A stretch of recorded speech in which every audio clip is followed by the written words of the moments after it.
सल्लल्लाहु अलैहि वसल्लम की बारगाह आली वक़ार में नजराने दरूद पेश करने की सआदत हासिल करें। पढ़िए बाबा से बुलंद दरूद शरीफ। अल्लाहुम्मा सल्लि अला सय्यदना व मौलाना मुहम्मद मअदनिल जूद वल करम व आलिहि व बारिक व सल्लिम सलातन व सलामन अलैका या रसूलल्लाह। दुनिया के सारे दरबार की रंगत फीकी पड़ गई, बादशाहों के दरबार में लोगों की तादाद घट गई, बड़े बड़े सरदारों, हाकिमों, वजीरों, दुनियादारों और चौधरी के दरबार की रौनक फीकी पड़ गई।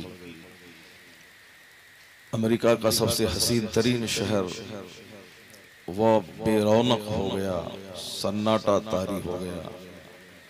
हिंदुस्तान के एयरपोर्ट पे ताले पड़ गए, रेलवे स्टेशन पे कुत्ते भौंकने लगे, यानी हर जगह सन्नाटा छा गया। मगर अल्हम्दुलिल्लाह अल्लाह के वलियों के दरबार की रौनक फीकी नहीं पड़ी। न अजमेर का उर्स बंद हुआ, न बरेली का उर्स बंद हुआ, न धामनगर शरीफ का उर्स बंद हुआ, न दीवान शाह का उर्स बंद हुआ। ऐसा लगता है दिल्ली जाने के बाद के कोरोना ने सबको सहमा दिया है, लेकिन दीवान शाह के आस्थाने पे आने के बाद ऐसा लगता है कि कोरोना कुछ एक पिछले जमाने की यादगार, वो आया और चला गया, उसका कोई असर अल्लाह के वलियों के दरबार पे नहीं पड़ा। दीवानों की जबरदस्त भीड़, सबों का अपने अपने घरों को छोड़कर आना, अल्लाह के वली के दरबार पे हाजिरी देना, फातिहा पढ़ना, यहाँ से फैज़ हासिल करना और फिर अपने आलिमों, रहनुमाओं, अपने खतीबों, शायरों, नकीबों की ज़बानी दीन की गुफ्तगू सुनना, ये इस बात की दलील है कि मौसम बदलता रहेगा, हालात बदलते रहेंगे, मगर मुस्तफ़ा का दीवाना न कभी बदला है न कभी बदलेगा। सुभान अल्लाह। अल्लाह तबारक व तआला अपने महबूबीन के दरबारों की रौनक को क़यामत तक बहाल रखे और मुसलमानों के चेहरों को बेरौनक होने से अल्लाह महफूज फरमाए। इसी रंग में, जिस रंग में आपने नात सुनी है और हमारे नकीब साहब की निज़ामत सुनी है, उसी तरह आप थोड़ी देर सब्र करके खिताबत भी समाअत करें। असल मकसद हयात वही है जो कुछ कुरान ने कहा। जिंदगी गुजारने का सबसे आला तर्ज, सबसे बेहतरीन स्टाइल और सबसे जबरदस्त स्टैंडर्ड ऑफ लिविंग वही है जो नबी रहमत, शफी उम्मत, आक़ाए दो जहां अलैहिस्सलाम ने अपने गुलामों को अता फरमाया। इससे बेहतर न जीने का कोई ढंग है, न इससे बेहतर कोई लाइफ स्टाइल है, न इससे बेहतर कोई तर्ज हयात है। 14 सदियां पेशतर जो कुछ हुजूर ने कह दिया, साइंसी तरक्की के बावजूद आज भी लोग उसी की तरफ देखते हैं और पैगंबर आजम की तालीमात को हिर्ज़-ए-जां बनाकर कामयाबी की शाहराहों पे कदम रख रहे हैं। जब दानिश्वरों के जरिया बनाए हुए सारे उसूल दम तोड़ जाते हैं तो उस वक्त मुस्तफ़ा का ख्याल आता है। अभी आपने देखा कि 10 महीने गुजर गए, हिंदुस्तान से लेकर अमेरिका तक के सारे वैज्ञानिक थक चुके, सबों की आंखों में आंसू के कतरे आते, रात दिन मेहनत करके कोरोना की दवाई उनसे नहीं बन सकी। उन्होंने अपनी बेचारगी का मुजाहरा कर दिया। आज से पहले कभी ऐसा नहीं हुआ कि वैज्ञानिकों ने कहा हो कि हमने ये काम नहीं किया, मगर कोरोना की दवाई नहीं आई तो लोगों ने क्या कहा? यही कहा कि इसकी दवाई तो नहीं है, अलबत्ता इससे बचने की तदबीर, एहतियाती तदबीर यही है कि आप हाथ मुंह धोते रहिए, मास्क पहन के रखिए और दूसरों से दूरियां बना के रखिए। 10 महीने के बाद दिल बहलाने के लिए वैक्सीन और दवाई का ढोंग दुनिया रचा रही है, लेकिन उसके बावजूद क्या दुनिया कह रही है कि दवाई भी और कड़ाई। पहले दवाई नहीं आई थी तो क्या कहा जाता था? जब तक दवाई नहीं तब तक कोई ढिलाई नहीं। और अब दवाई आ गई है तो अब कहा जा रहा है कि दवाई भी और कड़ाई, यानी दवाई भी यूज कीजिए और हाथ मुंह भी धोते रहिए, मास्क पहनते रहिए, दूरियां बना के रखिए। इसका यह नारा बताता है कि दवाई का एक बहाना है, लोगों के दिल बहलाने का एक जरिया, दवाई नहीं। अगर वैक्सीन होती तो फिर ये नहीं बोला जाता कि वैक्सीन भी लीजिए और फिर हाथ मुंह भी धोते रहिए। मैं सिर्फ एक इशारा करना चाहता हूं कि किस तरह हुजूर का तर्ज हयात, हुजूर की आइडियोलॉजी, सरकार की शिक्षा, सरकार की टीचिंग्स इस 14 सदियां गुजर जाने के बाद वैज्ञानिक विकास के युग किस कदर अहमियत रखता है वो तर्ज हयात, कि आज इस खतरनाक जरसूमे ने सारी दुनिया को हिला के रख दिया। लोगों ने आज तक सोचा नहीं था कि ऐसा भी कुछ दुनिया में हो सकता है। लोगों के टिकट कैंसिल हो गए, लोगों का घर कैदखाने में तब्दील हो गया, खरबों रुपए की लागत से जो फैक्ट्री बनी थी उसमें ताले लग गए, जहां एयरपोर्ट पे 24 घंटे में 1 मिनट कभी फ्लाइट बंद न हुई, वहां पे लगातार कई महीने तक सन्नाटे का आलम तारी रहा। लोगों का सीना हिल गया, आखिर ये क्या हो गया, हम लोगों ने कभी सोचा तक नहीं।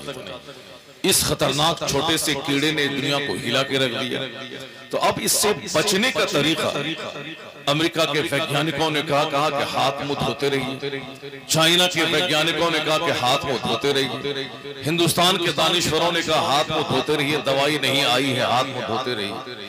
यानी ये लोग जो कल तक वुजू का मजाक उड़ाते थे कि जब मैं एयरपोर्ट पे वुजू करता था, हाथ धोता था, नाक में पानी डालता था, चेहरा धोता था, तो लोग कहते थे don't waste water, water is life, पानी को बर्बाद मत कीजिए, जल ही जीवन है।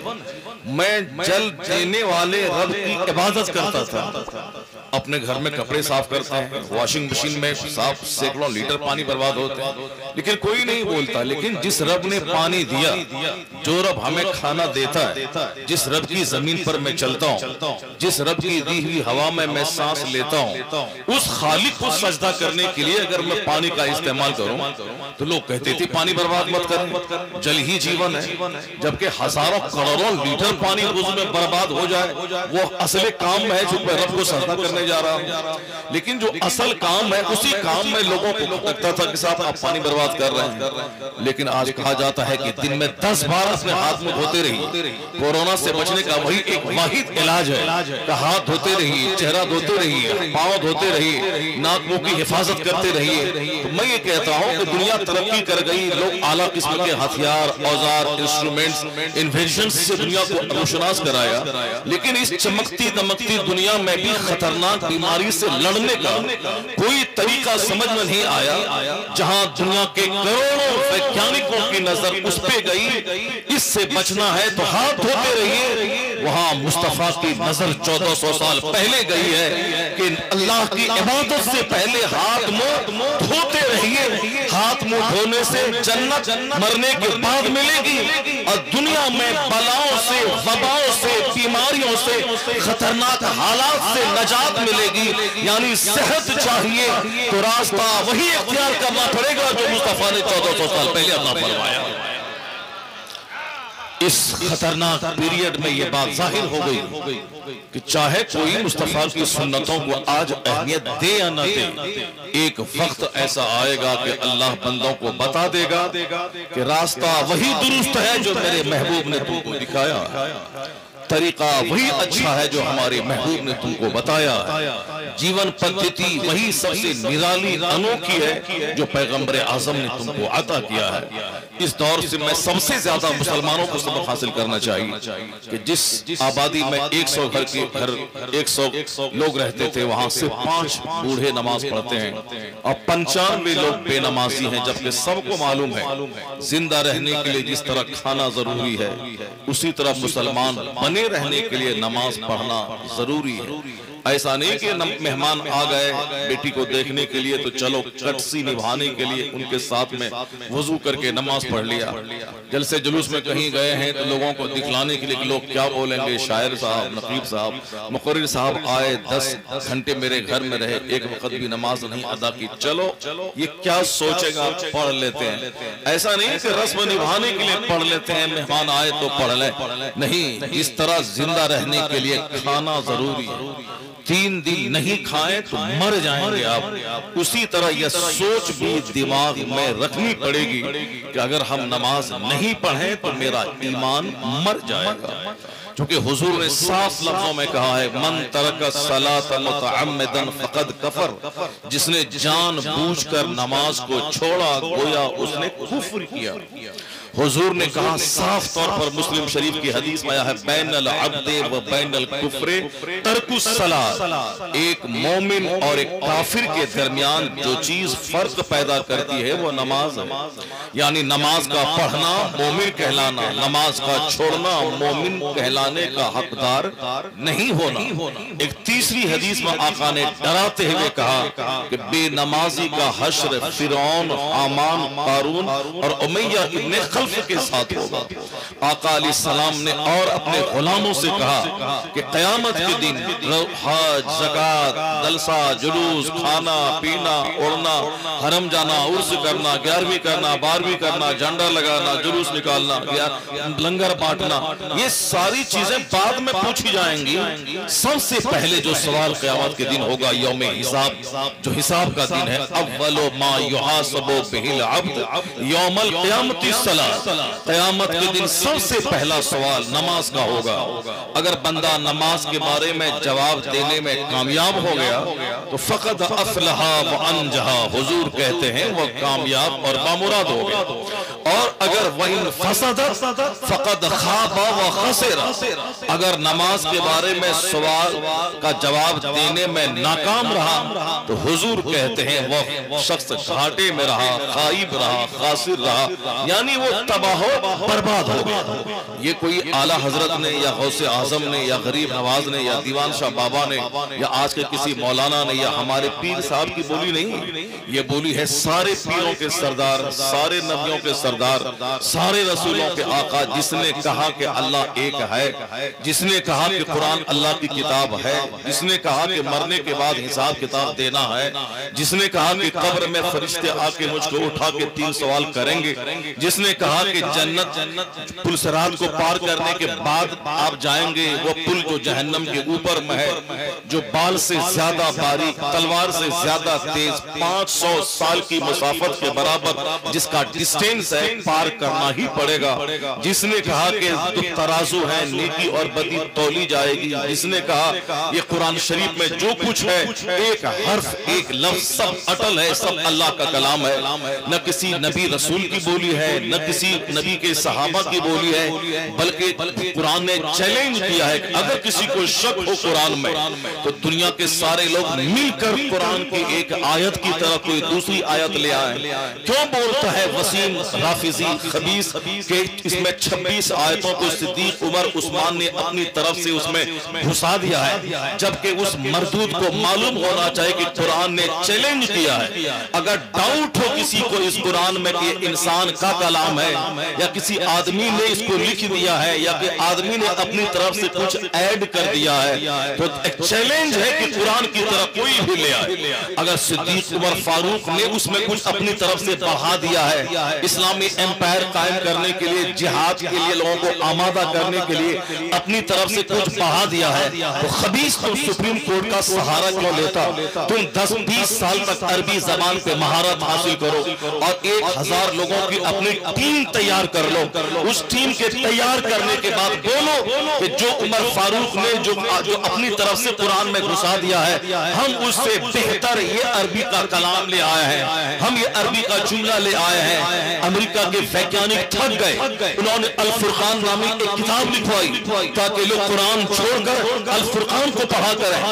अरब ममालिक के लोगों ने रातों रात जाग कर कुरान के मुकाबले में सूरह कौसर का जवाब जवाब लाने के लिए अपनी तरफ से उन्होंने रात भर सारे लोग सर जोड़कर, जो अरबी नस्ल थे, अरबी जबान की पैदाइशी जबान थी जो अरब में पैदा हुए थे, उन लोगों ने अल-कारिया मल-कारिया का जवाब जब लिखना शुरू किया तो लिखा कि अल-फील मल-फील, तो वही लोगों ने खुद उसका मजाक उड़ाया, कहा इन्ना आतेना कल कौसर, कहा अल-कारिया, कहा अल-फील मल-फील, यानी जो अरब में पैदा हुए उन्होंने कई कई दिन रात गुजार दिया, सूरह कौसर का जवाब नहीं आया, सूरह कुल हुवल्लाहु अहद का जवाब नहीं मिला। तो आज 14 सदियां बाद के बाद ये सरफिरा कहता है उसमें उन्होंने घुसेड़ दिया है। झूठ क्यों बोलता? अगर काबिलियत है तो इन्ना आतेना कल कौसर का जवाब ले आते और कह देते कि मैं कुरान का जवाब ले आया हूं और मैं बताता हूं कि अल्लाह करीम बंदे का कलाम है। ये कयामत तक चैलेंज रहेगा, झूठ केस का सहारा नहीं लेना। अगर किसी को कुरान का मुकाबला करना है वह सूरह कौसर का जवाब ले आए और कह दे मुसलमानों से कि मैंने कुरान के चैलेंज का जवाब दे दिया है। ये न कभी हुआ है न कयामत तक होगा, बकवास होती रहेगी। तो कुरान भी उसे बता देगा कि जो भी बकवास करेगा कुरान के खिलाफ वो जलील हो जाएगा, रुसवा हो जाएगा, कुरान का जवाब वो नहीं पाएगा। और जब तक दुश्मनी बढ़ती जाएगी कुरान पढ़ने वालों की तादाद में इजाफा होता चला जाएगा।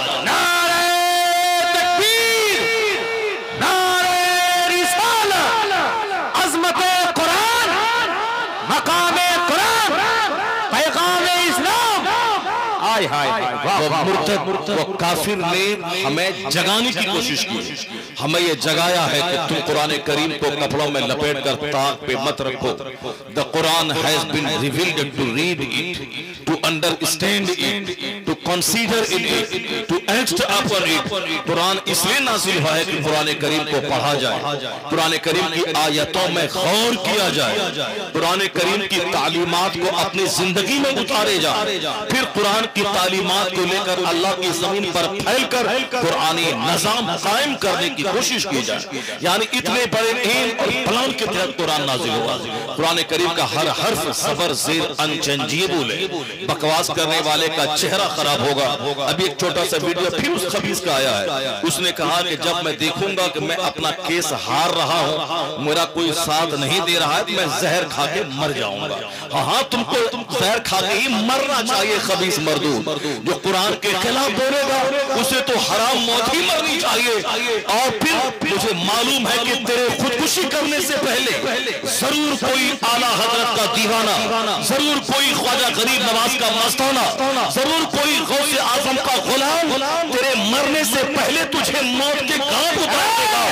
इसलिए कि कुरान के खिलाफ, मुस्तफा के खिलाफ जो जबान बोले उसको इस जमीन पे रहने का कोई हक हासिल नहीं है। उसकी सजा यही है उसे बेमौत मार दिया जाए ताकि कोई दूसरा खबीस कुरान के खिलाफ जबान नहीं खोले।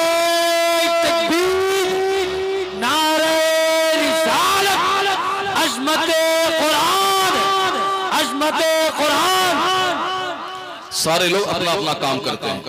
फकीर खानकाहों में बैठकर अल्लाह अल्लाह करते हैं, आलिम दरसगाहों में बैठकर काल अल्लाह काल रसूल की सदा अपने शागिर्दों तक पहुंचाते हैं, खतीब खिताबत करते हैं, शायर नात पढ़ते हैं, नकीब नजामत करते हैं, बादशाह अदल और इंसाफ से हुकूमत चलाते हैं, खेती बाड़ी करने वाले लोग अपने हिसाब से खेती बाड़ी करके उसका उश्र निकाल के मदरसा के मुस्तफ़ा के मेहमानों की खिदमत करते हैं, मालदार लोग अपना पैसा कमा के ज़कात निकाल के मदरसा चलाने का इंतजाम करते हैं। सारे लोग अपना अपना काम करते हैं। तो आप भी अपना काम कीजिए, हम भी अपना काम कर रहे हैं। और जो मुस्तफा की गुस्ताखों की छटाई करने के लिए पैदा हुआ है वो भी खामोश ढंग से अपना काम कर रहा है। और जब वक्त आएगा तो पता चल जाएगा कि जिस तरह कमलेश हुआ उसी तरह कुरान करीम के दुश्मन का भी वही हाल होगा। तो आप अपना काम कीजिए, हम अपना काम करते हैं। और जो गुस्ताखों की खबर लेने के लिए पैदा हुआ है वो भी अपना काम कर रहा है और वो भी तलाश कर रहा है कि कब मौका आए कि फिर हम दुश्मन की खबर ले लें। आप अपना काम कीजिए, कुरान पढ़िए, कुरान सुनिए, खेती बाड़ी कीजिए, हलाल कमाइए और अच्छी मौत मरने की तैयारी कीजिए। आप अल्लाह से ये दुआ कीजिए, इलाही मुसीबत आए, कष्ट आए, तंगी आए, गुर्बत आए, इफलास आए, कभी मैं खुदकुशी नहीं करूंगा। हमारी माँ बहन बेटियां भी वही है, इलाही मैं ससुराल में कष्ट उठाऊंगी, तकलीफ उठाऊंगी, शौहर के सारे जुल्म सहूंगी, मगर मैं कभी खुदकुशी का रास्ता इख्तियार नहीं करूंगी, फातिमा ज़हरा की कनीज बन के रहूंगी। मेरा बेटा भी बोले कि मैं कभी खुदकुशी नहीं करूंगा, मैं कभी जहर खा के नहीं मारूंगा, मैं कभी घर से भागूंगा नहीं, मुसीबत उठाऊंगा, अल्लाह अल्लाह करूंगा, नमाज पढ़ूंगा और अच्छी मौत मरने की अल्लाह से दुआ करूंगा। ये दुआ आप करते रहे, इलाही कुछ भी हो जाए मैं हराम मौत नहीं मारूंगा, मैं खुदकुशी नहीं करूंगा, मैं नदी में कूद के जान नहीं दूंगा। इलाही वह मौत तू अता फरमा, मैं नमाज पढ़ूं मेरी रूह निकल जाए, मैं जलसे में कतार सुनूं मेरी रूह निकल जाए, मैं हदीस पढ़ूं मेरी रूह निकल जाए, मैं अल्लाह का जिक्र करूं मेरी रूह निकल जाए, मैं हालत सजदा में रहूं, उस हालत में मुझे मरने की तमन्ना है। अच्छी तमन्ना अच्छे लोग करते हैं और खबीस मरदूद वो खुदकुशी का इंतजार करता है कि जब दुनिया तंग हो जाएगी तो मैं अच्छी मौत नहीं बल्कि मैं खुदकुशी करके मर जाऊंगा।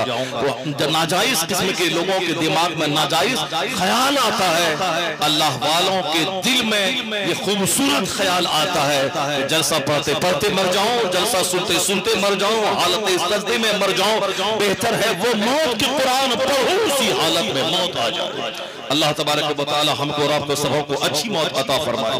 अब जरा कुरान की कुछ बातें, मैंने एक तनहीदी तौर पर यह बात आपसे मैंने कह दिया कि वह कुरान करीम जो पढ़ने की चीज थी हमने उसको ताक पे रख दिया। वो कुरान करीम की आयतें जो रिसर्च की, मेडिटेशन की, इन्वेस्टिगेशन की, जो डिस्कवर की चीजें थी, यानी इसमें गौर करके नसीहत का खजाना हासिल करते, जिसमें गौर करने के बाद हम जीने के लिए रोशनी हासिल करते, जिसमें गौर करने के बाद दुनिया में शान और इज्जत की, डिग्निटी की जिंदगी गुजारने का उसूल वहां से हासिल करते। हमने नहीं समझा, हमने सिर्फ उसे मदरसे वालों के हवाले कर दिया कि तुम पढ़ो और तुम पढ़ाओ और हम तो सिर्फ ताक पे ही रख देंगे। शाबान का जब महीना आएगा तो तुम ही आके उसे खोल करके बाप माँ की रूह को सवाब पहुंचाने के लिए पढ़ देना। मेरा फर्ज इतना ही अदा होगा कि रमजान में बगैर समझे बुझे हम तरावी पढ़ लेंगे, यही हम कुरान का हक अदा कर देंगे। ऐसा नहीं है। कुरान के बारे में हुजूर क्या कहते हैं? इन्नल्लाह यरफाउ बिहाज़ल किताब अक़वाम व यदअु बिही आखरीन। अल्लाह ने क्या कहा? अल्लाह के रसूल ने क्या कहा? बेशक अल्लाह इस किताब के जरिए कुछ लोगों को बुलंदी अता करता है और इसी किताब के जरिए कुछ लोगों को जलील और रुस्वा यानी उसे पस्ती के गार में धकेल देता है। ये कुरान का काम क्या है? The Quran has been revealed to raise some nation, some tribes. कुरान इसलिए नाज़िल हुआ है कि कुछ कबीलों और कुछ कौम को अल्लाह बुलंद कर दे इस किताब के जरिए। अब बाय मीन्स ऑफ दिस, इस किताब के जरिए कुछ लोगों को जलील और रुस्वा कर दे। अब किसको अल्लाह बुलंद करेगा और किसको अल्लाह जलील करेगा, उसका मेयार यही है, मेजरमेंट। जो कुरान करीम को पढ़ेगा, जो कुरान से अच्छा सलूक करेगा, जो कुरान की तालीमात को जिंदगी में उतारेगा, वो अगर बकरी का चराने वाला हो तो अल्लाह उसे रोए जमीन का बादशाह बना देगा। जैसे मक्का के लोग बकरी चराते थे, वह लोग दंगल में, उक्कास के दंगल में कुश्तियां लड़ते थे, वह लोग ऊंट चराते थे। उन्हीं ऊंट चराने वालों में एक फारूक आजम भी थे जो ऊंट चराने के लिए मक्का की पहाड़ियों और वादियों के दरमियान जाते। शाम हो जाती जब ऊंट को लेके वापस घर आते, हजरत उमर फारूक के वालिद खत्ताब कहते थे कि बेटा उमर, कोई बड़ा काम तू कैसे कर पाएगा दुनिया में जबकि तुझे ऊंट चराना तक नहीं आता। जैसे आज बाप अपने बेटे से क्या कहते हैं? तुझे एक होमवर्क नहीं बनाना आता, तुमने स्कूल का एक छोटा सा टास्क नहीं बनाया, बेटा तुम डीएम कैसे बन पाएगा, तुम प्रोफेसर कैसे बन पाएगा, तुम्हें वैज्ञानिक बनना, तुम वैज्ञानिक कैसे बन पाएगा, तुम्हें खेलने से फुर्सत नहीं, स्कूल का टास्क तुमने नहीं बनाया, तुमको आज गुड नहीं मिला, क्या तुम साइंटिस्ट बन पाएगा। यानी एक बाप अपने बच्चों को हौसला दिलाने के लिए, उन्हें खेल तफरी से नफरत दिलाने के लिए, उन्हें पढ़ने का शौक दिलाने के लिए, आला कामयाबी हासिल करने के लिए इस तरह के जुमले बाप बच्चों से कहा करते हैं। फारूक आजम के वालिद क्या कहते थे? उमर, तू बड़ा काम क्या कर पाएगा दुनिया में जबकि तुझे ऊंट तक चराना है नहीं आता। शाम तक तुमने ऊंट चराया, ऊंट का पेट तक नहीं भरा, क्या तू दुनिया में कर पाएगा। फारूक आजम कहते मैं वही उमर था जिसे ऊंट चराना नहीं आता था, मैं उक्कास के दंगल में कुश्तियां लड़ता था, मैं रेस टनल था, कुश्ती लड़के दूसरों को पछाड़ देता था। कुश्ती लड़ने वाला, ऊंट चराने वाला, ऊंट भी कायदे से जिसको चराना न आता हो, वो उमर कहते हैं जब वह खलीफतुल मुस्लिमीन बने, उसके बाद आपके पीछे एक जबरदस्त इस्लामी फौज थी। उस फौज को लेकर जब आप मार्च करने लगे, उसी पहाड़ी की वादी से गुजरने लगे जहां कभी ऊंट चराते थे, वहां रुक गए, उस वादी को देखने लगे। पीछे से किसी ने कहा अमीरुल मोमिनीन क्या देख रहे हैं, धूप बहुत तेज है और आगे की तरफ मार्च करना है और आप वादी को बहुत गौर से देख रहे हैं। फारूक आजम कहते हैं मैं उस वादी को देख रहा हूं जहां मैं कभी ऊंट चराता था, ऊंट चरा के घर आता। खत्ताब मेरे वालिद कहते थे तू क्या काम कर पाएगा दुनिया में जबकि ऊंट चराना तक नहीं आता। मैं आज वही उमर हूं जो आज मैं खलीफतुल मुस्लिमीन बना हूं, मुसलमानों के उमूर का मालिक, मुसलमानों की जिम्मेदारियां मेरे कांधे पर है। यानी मैं मुसलमानों का बादशाह, मुसलमानों का खलीफा हूं, जिसे ऊंट चराना तक नहीं आता था, जो कुश्तियां लड़ता था, जो अरब में जंगलियों की तरह रहता था, आज वह मुसलमानों के उमूर का मालिक है, वह खलीफतुल मुस्लिमीन है। इस खलीफतुल मुस्लिमीन बनने में न मेरे बाप दादाओं की इज्जत और विरासत का हक है, न इस खलीफतुल मुस्लिमीन के बनने में न कोई ज़ाहिरी इल्म का हाथ है। इस खलीफतुल मुस्लिमीन बनाने में सिर्फ उसका हाथ है कि कुरान ने मुस्तफा की गुलामी में एक ऊंट के चराने वालों को मुसलमानों का खलीफा और इमाम बना दिया। माशाअल्लाह। इन्नल्लाह यरफ़उ बिहाज़िल किताबि अक़वामा व यदअु बिही आख़रीन। बेशक अल्लाह इस किताब के जरिए कुछ लोगों को बुलंद कर देगा और कुछ को ज़लील और रुस्वा कर देगा। अबू जहल कुरैश का सरदार था, अबू लहब और अपने कबीले का सरदार था, लेकिन जब उन्होंने मुस्तफा की तालीमात को ठुकरा दी, कुरान करीम के खिलाफ बरसरे पैकार होकर कुरान के खिलाफ एक मुहिम छेड़ दी, अल्लाह ने वो जलील किया कि कौम कबीले का सरदार ऐसी दर्दनाक खतरनाक बीमारी हुई तो उनके बच्चों ने भी उनके डेड बॉडी को हाथ नहीं लगाया, रस्सी में घसीट कर उसे गड्ढे में डाला, दूर से ही पत्थर फेंक फेंक कर अपने बाप अबू लहब के उस खतरनाक जिस्म को पत्थर से ढांप दिया। उनके बेटों ने उनके बदन को हाथ तक नहीं लगाया। अबू जहल जो कुरैश का सरदार बनता था, उस सरदार को अल्लाह ने मैदान बद्र में दो बच्चों के हाथों वो तड़पा तड़पा के मारा कि सरदार इस तरह जिल्लत के साथ मारा गया। और जो सरदार कुरैश कहलाता था वह जलील होकर दो छोटे बच्चों के हाथों मारा गया। सरदार रुस्वा कर दिया गया जो कुरान के खिलाफ हुआ, जो मुस्तफा के खिलाफ हुआ। और वह काला कलोटा बिलाल जिसे मक्का के लोग अपने सामने खड़ा होने तक नहीं देना चाहते थे, अपने मद्दे मुकाबिल कुर्सी पर बिठाना नहीं चाहते थे, उनको बेटी देना तो दूर की बात, उसके साथ बात करना भी अपनी शान के खिलाफ समझते थे। मैं गुलाम से बात करूं, मैं इस काने से बात करूं, मगर जब से बिलाल ने कुरान को सीने से लगाया, मुस्तफा के कदमों से अपने आप को वाबस्ता कर दिया, तो हुजूर की गुलामी और कुरान से अच्छी अकीदत और कुरान से वाबस्तगी ने उस मकाम पे पहुंचाया कि अब वही बिलाल जब कुरान को सीने से लगाया, हुजूर के कदमे नाज को सीने पे रखा, हम मुसलमान बन के मुस्तफा की गुलामी शुरू की। अब अरब के लोग कहते थे काश बिलाल मेरा दामाद हो जाता तो हम उसकी दामादी पे फख्र महसूस करते, मेरी नस्लें उस पर फख्र करती। कुरान से गहरा ताल्लुक जब बिलाल का जुड़ा तो गुलाम कुरैशियों का सरदार और इमाम बन गया, और जिसने कुरान की मुखालिफत की वह कुरैश का सरदार था, उसे जलील रुस्वा करके पापा के मार दिया। इन्नल्लाह यरफ़उ बिहाज़िल किताबि अक़वामा व यदअु बिही आख़रीन। अल्लाह इस किताब के जरिए बाज लोगों को बुलंद कर देता है और इस किताब के जरिए बाज कौम को अल्लाह पस्त कर देता है। यानी वह ज़माने में मुअज़्ज़ज़ थे मुसलमान होकर, हम खार हुए तारिके कुर्रा होकर। आज से 500 साल पहले मुसलमानों के घर में रोजाना 4-4 घंटे स्टडी करने का माहौल था। मुसलमानों की बेटियां पढ़ती थी, मुसलमानों की बीवियां पढ़ती थी, मुसलमानों के बच्चे पढ़ते थे।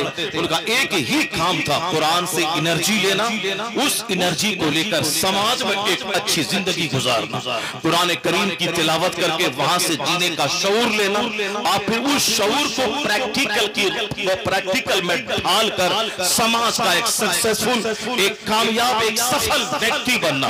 यहाँ से एनर्जी लेना, मैदान जंग में जंग करना, यहाँ से एनर्जी लेना, और घर में एक कामयाब बाप, कामयाब शौहर, कामयाब भाई, कामयाब पड़ोसी, कामयाब मुसाफिर, एक कामयाब फर्द समाज का बनना। दौलत कमाना कामयाबी नहीं है। दौलत तो आजकल जो चमार था, जो मेरे घर में गाय चराता था, जो हमारी बकरियां चराता था, जो हमारी मुर्दा बकरी की खाल खींचकर रोजी रोटी का जरिया हासिल करता था, आज भी कई करोड़ के मकान में वो रहता है। कल तक जो हमारे घर में झाड़ू लगाता था, वो आज 10-10 लाख रुपए की बलेनो कार पे चल रहा है। कल तक जो आपके खेत में रुपाई करता था, जो आपके खेत से जंगल उखाड़ता था, वो आज 30-30 लाख रुपए की फॉर्च्यूनर पे चल रहा है।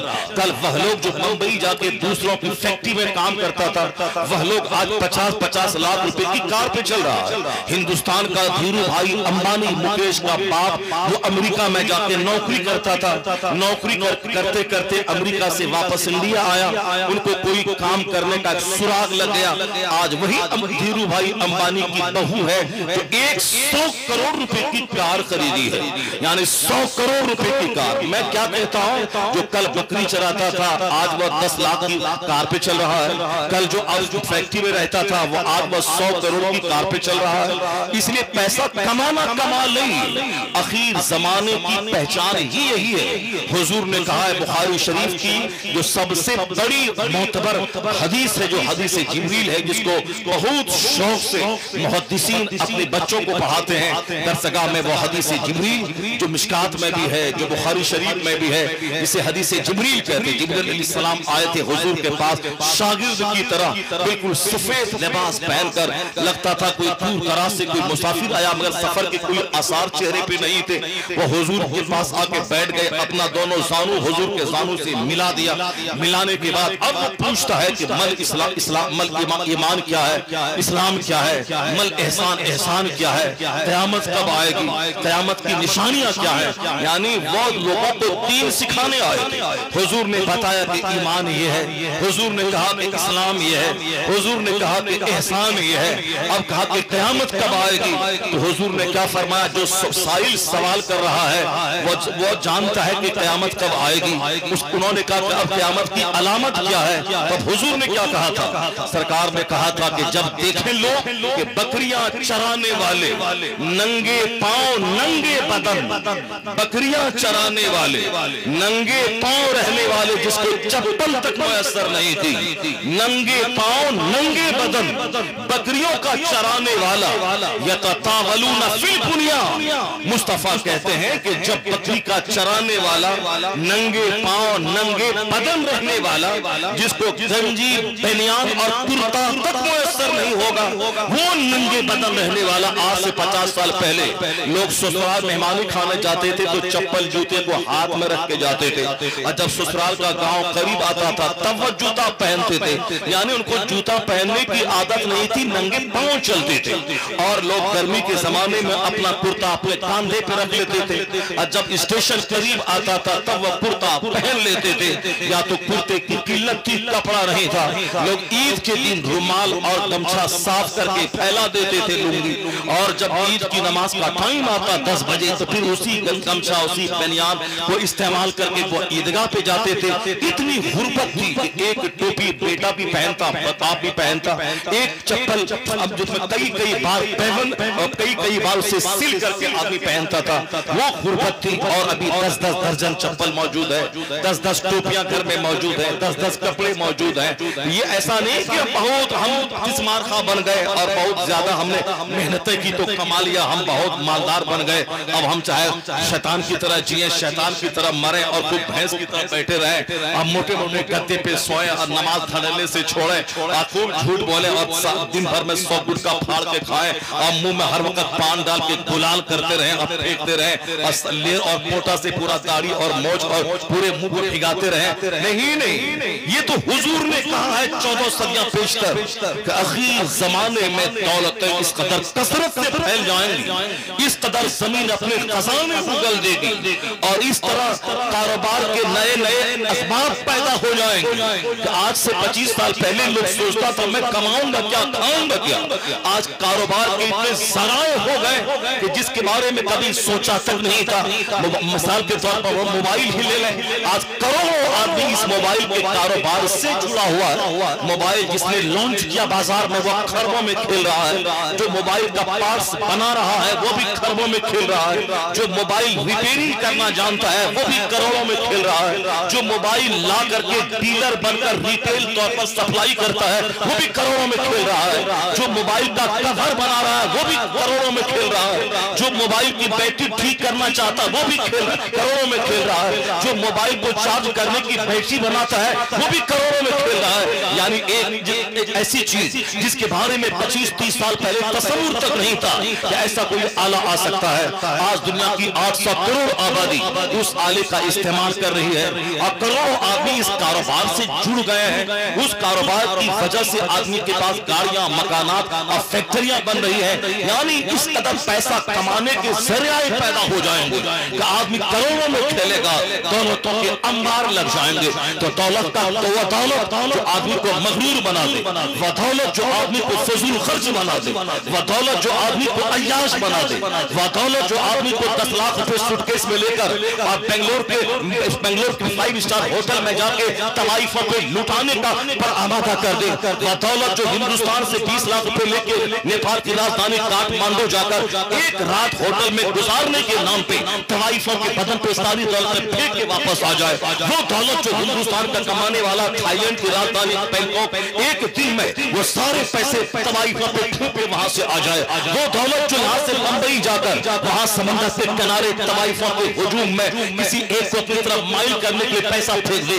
एक 31st नाइट में गोवा जाकर समंदर में कश्ती में जुआ खेलकर 50 लाख रुपए पानी में फेंक के आ जाए। वह दौलत जो आदमी का स्टाइल बदल दे, वह दौलत जो आदमी को मगरूर बना दे, वह दौलत जो आदमी को अय्याश बना दे, वह दौलत जो आदमी को सुस्त और काहिल बना दे, वह दौलत जो आदमी को दूसरों को हकीर समझने पे आमादा करे, वह दौलत जो खेल खिलौने, नाच और गाने का रसिया और आदि बना दे, वह दौलत जो अपने रिश्तेदारों की मोहब्बतों को छीन ले, वह दौलत जो माँ बाप का अपमान करने पे आमादा करे, वह समझ ले कि दौलत इनाम नहीं, यह दौलत है जिसमें अल्लाह घेर के उसे जहन्नम में डालेगा, उसे घेर के तबाह बर्बाद करेगा। ये दौलत नेमत नहीं, ये दौलत उसके लिए जहन्नम जाने का जरिया है, उसके तबाही और बर्बादी का जरिया है। और वो दौलत जो दौलत बढ़ती जाए, सजदा बढ़ता जाए, नेकी बढ़ती जाए, हज बढ़ता जाए, ज़कात बढ़ती जाए, खैरात बढ़ती जाए, आजिज़ी बढ़ती जाए, खाकसारी बढ़ती जाए, तिलावत बढ़ती जाए, रिश्तेदार के साथ हमदर्दी और खमगुसारी बढ़ती जाए, यानी दौलत बढ़ती जाए, ये मिस्कीन बनता जाए, इसका दिल मिस्कीन की तरफ होता जाए, सारा घमंड गुरूर चूर चूर होता जाए, इसकी इबादतों में इजाफा हो, रियासतों में इजाफा हो, इसके अखलाक में इजाफा हो, इसकी खाकसारी में इजाफा हो।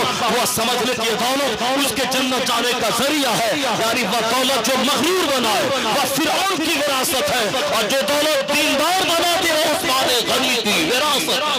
नारे तकबीर, नारे रिसालत, मसलके आला हज़रत उर्से दीवान शाह बाबा, खतीब अहले सुन्नत हजरत अल्लामा मुफ्ती शहरयार रजा खान साहब तिबला। इसलिए पैसा का बढ़ जाना ये नहीं कि गरीब नवाज का करम है, मुजाहिद मिल्लत का करम है, दीवान शाह का करम है। यहाँ हम आए थे, पहले गरीब थे, मजदूर थे, और यहाँ 2-4 बार आए तो हम अरबों में खेलने लगे। नहीं, ये तो वो काफिर भी बोलता है कि हम पहले गरीब थे, जब पूरी के धाम में जाने लगे तो हम अरबों में खेलने लगे। हम पहले गरीब थे, जब हमने साहब क्या है कि वो चेन्नई के सबसे मदुरई के मंदिर की हांडी में जब मैंने 5 लाख रुपए डाला तो हम भी खरबों में खेलने लगे। ये सारी बातें वो भी करता है, और ये बात आप भी अगर करने लगे कि हम दीवान शाह के बाबा के आस्थाने पे पहले नहीं आए थे तो गरीब थे, और जब बार बार आने लगे तो अब हमने 2-4 कमरे का मकान बना लिया, और हम 10 गाड़ी हम खरीद ली। हमारे 4 बच्चे हैं, चारों बुलेट पे चल रहे हैं, चारों के पास कार है, 4 व्हीलर है, बुलेट है। ये बोली काफिर भी बोलता है, ये बोली दूसरे लोग भी बोलते हैं कि हम काशीनाथ गए तो हम जगन्नाथ गए, हम साहब गोरखनाथ गए तो हमको ये हो गया। और आप भी वही बोलेंगे, बोलेंगे, जबकि हुजूर ने 1400 साल पहले कहा, आखिर जमाने में नंगे बदन रहने वाला आलीशान फलक पोस इमारतों में इतराएगा। नंगे बदन जिसे कपड़ा मुयस्सर नहीं था, यततावलूना फिल बुनियान, वो इमारतों में फख्र करेंगे। तो दौलतों के बढ़ने की बात इस हदीस की रोशनी में कभी कोई मुसलमान न करे कि दौलत बढ़ गई तो गरीब नवाज का फैज है, मकान बना लिया तो दीवान शाह का फैज है, मैं सब 4 व्हीलर 10 खरीद लिया तो बहुत से आजम की अता है। मैं गौसे पाक की 11वीं कर रहा हूँ, दौलत मेरी बढ़ रही है। दौलत का नाम जहां लेंगे आप समझ जाए कि तबाही और बर्बादी है। चूंकि हुजूर ने कह दिया है, बकरी का चराने वाला आलिशान इमारत में फख्र करेगा, नंगे बदन रहने वाला वह करोड़ों के मकान में रहेगा। फिर बुनियान का क्या मतलब हुआ? आलिशान इमारतों में फख्र करेगा। ये जब ऐसा देख लेना तो समझ लेना कयामत अब करीब आ गई है।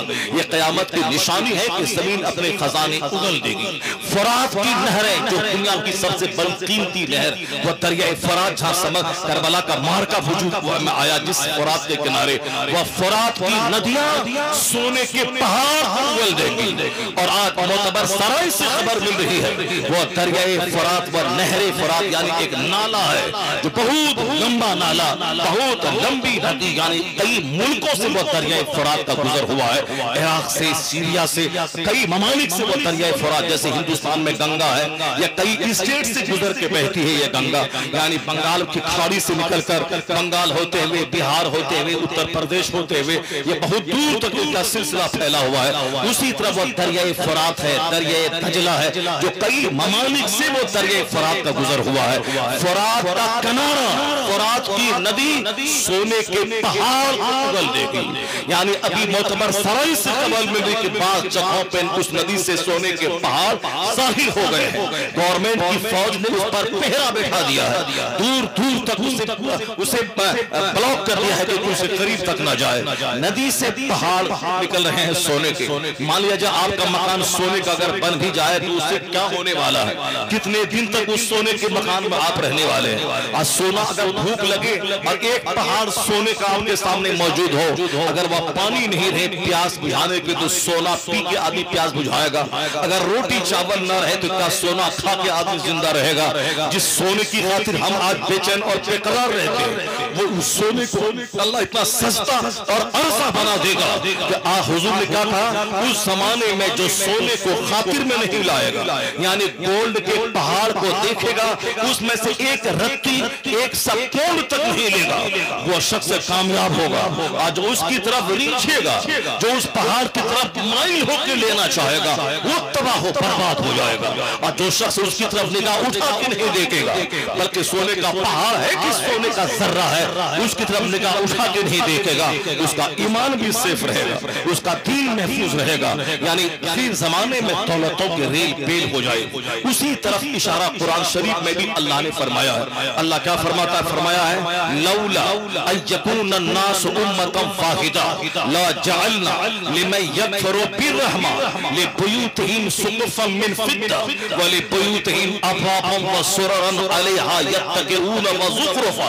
अल्लाह क्या फरमाता है? इस आयत को गौर से सुनिएगा।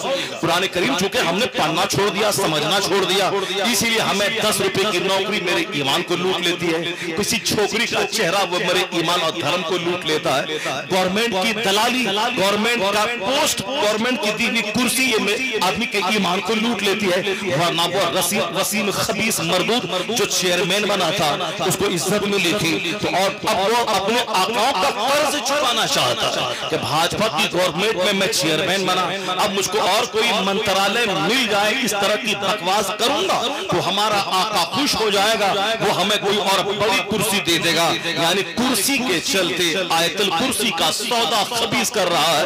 कुरान करीम के खिलाफ वो अकीदा जो शिया भी नहीं रखता। शिया के उलमा ने बार बार कह दिया कि हमारा वसीम से कोई ताल्लुक नहीं, वह मुर्तद हो चुका, काफिर हो चुका, इस्लाम से बाहर हो चुका। जबकि शिया हमारे नजदीक खुद मशकूक है। शेखैन करीमैन के तबर्रा और उनकी शान में गुस्ताखी करने की वजह से आला हजरत ने बहुत पहले ही उन्हें इस्लाम से खारिज करार दे दिया है। लेकिन बहुत सारे लोग कहते थे कि नहीं नहीं इस्लाम से खारिज न कहा जाए। लेकिन आज वसीम की बोली ने बता दिया कि तुम्हारी नजर आज गई, तुमने आज वसीम को मुर्तद कहा। आला हजरत ने 125 साल पहले ही इन शेखैन की गुस्ताखी करने वालों को इस्लाम से खारिज करार दिया है। यानी तुमने आज जिसको जाहिरी तौर पर बोली सुनने के बाद कहता कि मुर्तद है, ये काफिर है, आला हजरत उनकी खतरनाक साजिशों को भांपते हुए उनकी तहरीरों को पढ़कर 100 साल पहले कहा था ये लोग मशकूक हैं।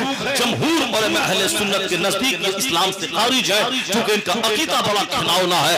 तो जो लोग आज भी नजदी वहाबी के ताल्लुक से अच्छा ख्याल गुमान रखते हैं, नबी को गाली देने के बाद भी मोमिन कहलाएं, हुजूर के इल्म गैब की तौहीन कर करने के बाद भी मोमिन कहलाए, उसे आज भले ही आला हजरत का फतवा समझ में ना आए, लेकिन जब 50 साल 100 साल के बाद जब उनकी जबानी मुस्तफा की गुस्ताखी वो सुनेंगे, वही बोलेंगे कि जो कुछ रजा ने कह दिया है सच कहा। चूंकि रजा ने हसद में नहीं कहा, रजा ने दुश्मनी में नहीं कहा, रजा आशिक रसूल के इश्क रसालत की रोशनी में उन्होंने शरीयत का फैसला सुनाया है। उन्होंने अपने बाप दादा की कभी भी कोई बात नहीं बताई है। कुरान का अकीदा, हदीस का अकीदा जो था, उसी अकीदे को उन्होंने साबित किया है। मुस्तफा की तौहीन करने वाला मुसलमान कैसे हो सकता है, जबकि हुजूर ने ही कहा अल्लाह एक है, हुजूर ने ही कहा मुस्तफा हमारे पैगंबर है, मुस्तफा हुजूर ने ही कहा कि मैं अल्लाह का पैगंबर हूं, हुजूर ने कहा कि मरने के बाद क़यामत है, जन्नत और जहन्नम है।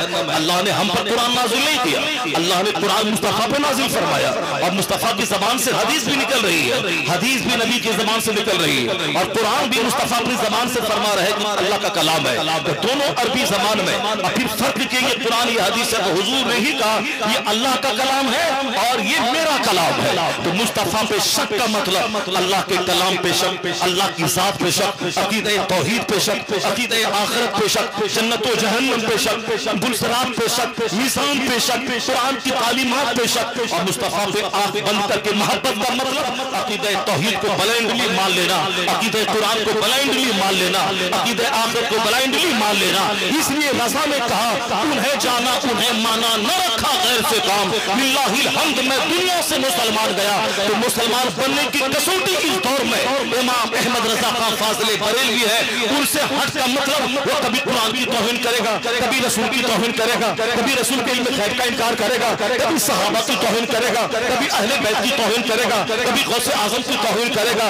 इस दौर में कंप्लीट फेथ की पहचान किसका नाम है, औलिया और सालिहीन की फरासत संभाले हुए इस दौर के सबसे बड़े मुजद्दिद इमाम अहमद रज़ा का नाम जब बीच में आ जाता है, इसका मतलब उनका मानने वाला वो ख्वाजा का भी चाहने वाला होगा, गौस का भी चाहने वाला होगा, आला हजरत का मानने वाला वो हजरत हसन करीमैन का भी आशिक होगा, वो सहाबे कराम का भी दीवाना होगा, आला हजरत का मानने वाला वो मुस्तफा को आंख बंद करके इज्जत शान शौकत को तस्लीम करके उनकी तालीमात को स्वीकार करेगा, किसी एंगल से तौहीन नहीं करेगा, अल्लाह रब्बुल इज्जत की अजमत में कोई फर्क नहीं आने देगा। तो मुमकिन है कि कोई अल्लाह को माने, रसूलुल्लाह को ना माने, कोई रसूल पाक को माने, इमाम हसन को ना माने, कोई हुसैन को माने, सिद्दीक़ अकबर को ना माने, इमाम आजम को कोई माने, गौसे आजम को ना माने, गौसे पाक को माने, कोई गरीब नवाज को ना माने, लेकिन रज़ा का नाम जब बीच में आता है, वह खुदा की तौहीद भी है, मुस्तफा की रिसालत भी है, सहाबा की इज्जत भी है, अहले बैत की अहमियत भी है, इमाम आजम की मोहब्बत भी है, गौसो ख़ाजा की असमत भी है। तो इस दौर में कंप्लीट मोमिन की कसौटी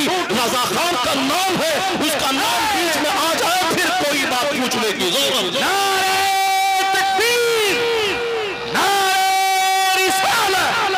मसलके आला हज़रत, फैज़ाने आला हज़रत, उर्से दीवान शाह बाबा। हाय हाय हाय, वाह वाह। अब उस कुरान करीम इसकी बात चली है, कुरान करीम में अल्लाह ने क्या कहा, जरा गौर से सुनो। क्योंकि बुजुर्गान दीन का कैरेक्टर यही था कि वो एक दिन में 3-3 खत्म कुरान करते थे। अल्लाह हजरत बाकी बिल्ला रहमतुल्लाह अलैह, उनका मज़ार है दिल्ली में, नई दिल्ली रेलवे स्टेशन के आगे वो नबी करीम का इलाका है, वहाँ बहुत बड़े कब्रिस्तान में उनका आस्थाना।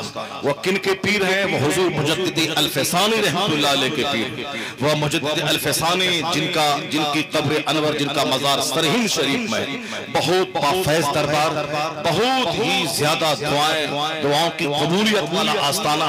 अल्लाह रब्बुल इज्जत के मजहब की सरबुलंदी की खातिर मुजद्दिद अल-फैसानी ने वक्त के बादशाहों से टकरा के जो उन्होंने दीन इलाही यानी अकबर के कुफरियात का उन्होंने जनाजा निकाला और मजहब इस्लाम, मजहब अहले सुन्नत का चेहरा चमकाया। दीन की खिदमत की वजह से अल्लाह ने वह बुलंदी अता कर दी कि मुजद्दिद अल-फैसानी का शहर सरहिंद आज वह दुआओं की कबूलियत का, मकबूलियत का एक बहुत बड़ा आस्थाना बन गया है। उनके पीरो मुर्शिद हैं कौन, ख्वाजा बाकी बिल्ला, जिनका मज़ार बिल्कुल छोटी सी जगह कब्रिस्तान के अंदर मस्जिद के बाजू में, मस्जिद बाकी बिल्ला, और कब्रिस्तान का नाम, इलाके का नाम नबी करीम, और मस्जिद के बाजू में उनका आस्थाना। जब भी दिल्ली जाए, 1 घंटे ट्रेन में अगर लेट हो, बिल्कुल नजदीक में है, 10 मिनट में आप टोटो पकड़ पकड़ के चले जाएं और हाजिरी दे वहां से आ जाएं। बहुत बड़ा मोतबर आजमा। अल्लाह के वलियों की कहानी हम लोग करामत बहुत सुनते हैं, लेकिन उनका कैरेक्टर हम नहीं सुनते।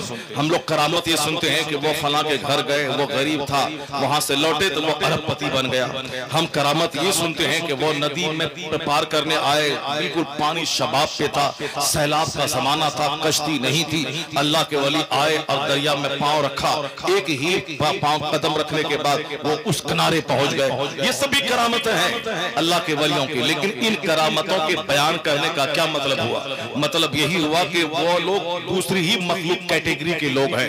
वो चाहे तो फूके तो सोने की दीवार बन जाए, मिट्टी की दीवार, वो चाहे फूके तो नदी से उस पार चले जाएं कूद कर, वो चाहे तो नदी में तैरने लगे, नदी पर मुसल्ला बिछा के नमाज पढ़ने लगे। इस तरह की बातों से उनकी शान तो मालूम होती है। अल्लाह वाले में ये कमाल होता है, अल्लाह ने कमाल दिया।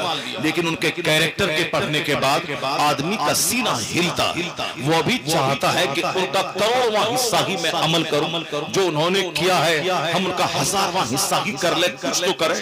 वो अल्लाह के वली थे, बड़े थे, उनका जिगर बड़ा चौड़ा था, दिल बड़ा कुशादा था, उनका गुर्दा बड़ा मजबूत था, उन्होंने ऐसा किया, हम उनका हजारवां हिस्सा ही कर लें। अब जरा बाकी दुनिया की कहानी सुन लें। उनके बारे में आया है कि रोजाना रात में ईशा की नमाज पढ़ने के बाद से लेकर फजर की नमाज पढ़ने तक, यानी तहज्जुद की नमाज, फजर से जो थोड़ी देर पहले तहज्जुद की नमाज पढ़ी जाती है, तहज्जुद की नमाज तक 3 बार खत्म कुरान कर लिया करते हैं। अल्लाह, ये बताएं कि हम लोग रमजान पूरे साल के 365 दिन में एक खत्म कुरान कोई कर लिया हो तो हजारों लाखों में कोई जो हाफिज कुरान है, जो रोजाना 5 पारा पढ़ते हैं, उसकी बात मैं नहीं करता हूँ। एक आम मुसलमान की बात करता हूँ जो रोजाना अगर एक पारे भी पाबंदी से पढ़ लें तो 30 दिन में एक खत्म हो जाए, साल भर में 12 खत्म कुरान हो जाए। अगर रमजान में एक खत्म और वह पढ़ लें, तरावी में पढ़ लें तो 12-13 खत्म कुरान हो जाएंगे। इसमें बहुत ज्यादा टाइम नहीं लगेगा और एक खत्म कुरान करने का सवाब इतना है कि क़यामत के दिन कहा जाएगा जो कुरान पढ़ता है कायदे से, तजवीद की रियायत करते हुए, जो कसरत से तिलावत करता रहा, उनसे कहा जाएगा कुरान पढ़ते जाओ, जन्नत में बढ़ते जाओ, और जहां कुरान खत्म होगा जन्नत में वही आखिरी उसकी मंजिल हो जाए। यानी कुरान पढ़ने वाले के हक में कुरान गवाही देगा। हुजूर फरमाते हैं कि कुरान पढ़ने वाले के हक में ये कुरान गवाही देगा अल्लाह के सामने, इलाही मैं तेरा कलाम हूँ, मैं गवाही देता हूँ इस शख्स ने मुझे खूब पढ़ा है और मैं इसके हक में सिफारिश करता हूँ कि तुझे माफ फरमा दे। अल्लाह का कलाम उसके लिए शफाअत करेगा, अल्लाह उसे माफ बख्श देगा, अल्लाह उसे जन्नत में जगह अता फरमा देगा जो कुरान कसरत से पढ़ता हो। तो अल्लाह के वलियों में जहां दूसरे बहुत सारे कमालात होते हैं, यानी वो रात भर 1 लाख बार दरूद शरीफ पढ़ लेना, 1 लाख बार कलमा शरीफ पढ़ लेना, 40,000 बार दरूद शरीफ पढ़ लेना, वो सारी चीजें अपनी जगह। कुरान की तिलावत का शौक इतना था, हजरत मौला अली, इसके बारे में हुजूर ने कहा मैं इल्म का शहर हूँ और अली उस शहर का दरवाजा है। वो मौला अली कहीं जाने के लिए घोड़े पर ज़ेन कसते थे, यानी जो बैठने की जगह होती है, रस्सी वगैरह साहब घोड़े को तैयार करना, अब वो तैयार करते थे, उस पर वो सामान रखते थे, अब चढ़ते थे और फिर घोड़े पे चढ़ के मैदान में निकलते थे। यानी उस पर पालान रखने, ज़ेन कसने और फिर उस पर सवार होने, फिर वहां से चलने, इतने दरमियान मैं पूरा कुरान करीम मौला अली खत्म कर लेते थे। अल्लाह, अब बताएं कि वो किस कदर खत्म कुरान करते थे। हजरत इस्माइल गनी के बारे में आया है, जिस जगह अपने घर में वो शहीद हुए, जहां बलवाइयों ने दूसरे की छत से चढ़ के उस्मान गनी को उनके घर में जिस जगह वह बैठ के कुरान पढ़ रहे थे वहां उन्होंने उसको शहीद कर दिया। हजरत उस्मान गनी कौन है? दामाद मुस्तफा है, सरकार दो जहां के चहीते दामाद, जिसके निकाह में हुजूर की 2 बेटियां हैं। एक बेटी का अक़्द हुआ, वो बेटी इंतकाल कर गई, तो दूसरी बेटी भी सरकार ने उस्मान गनी के निकाह में दे दिया।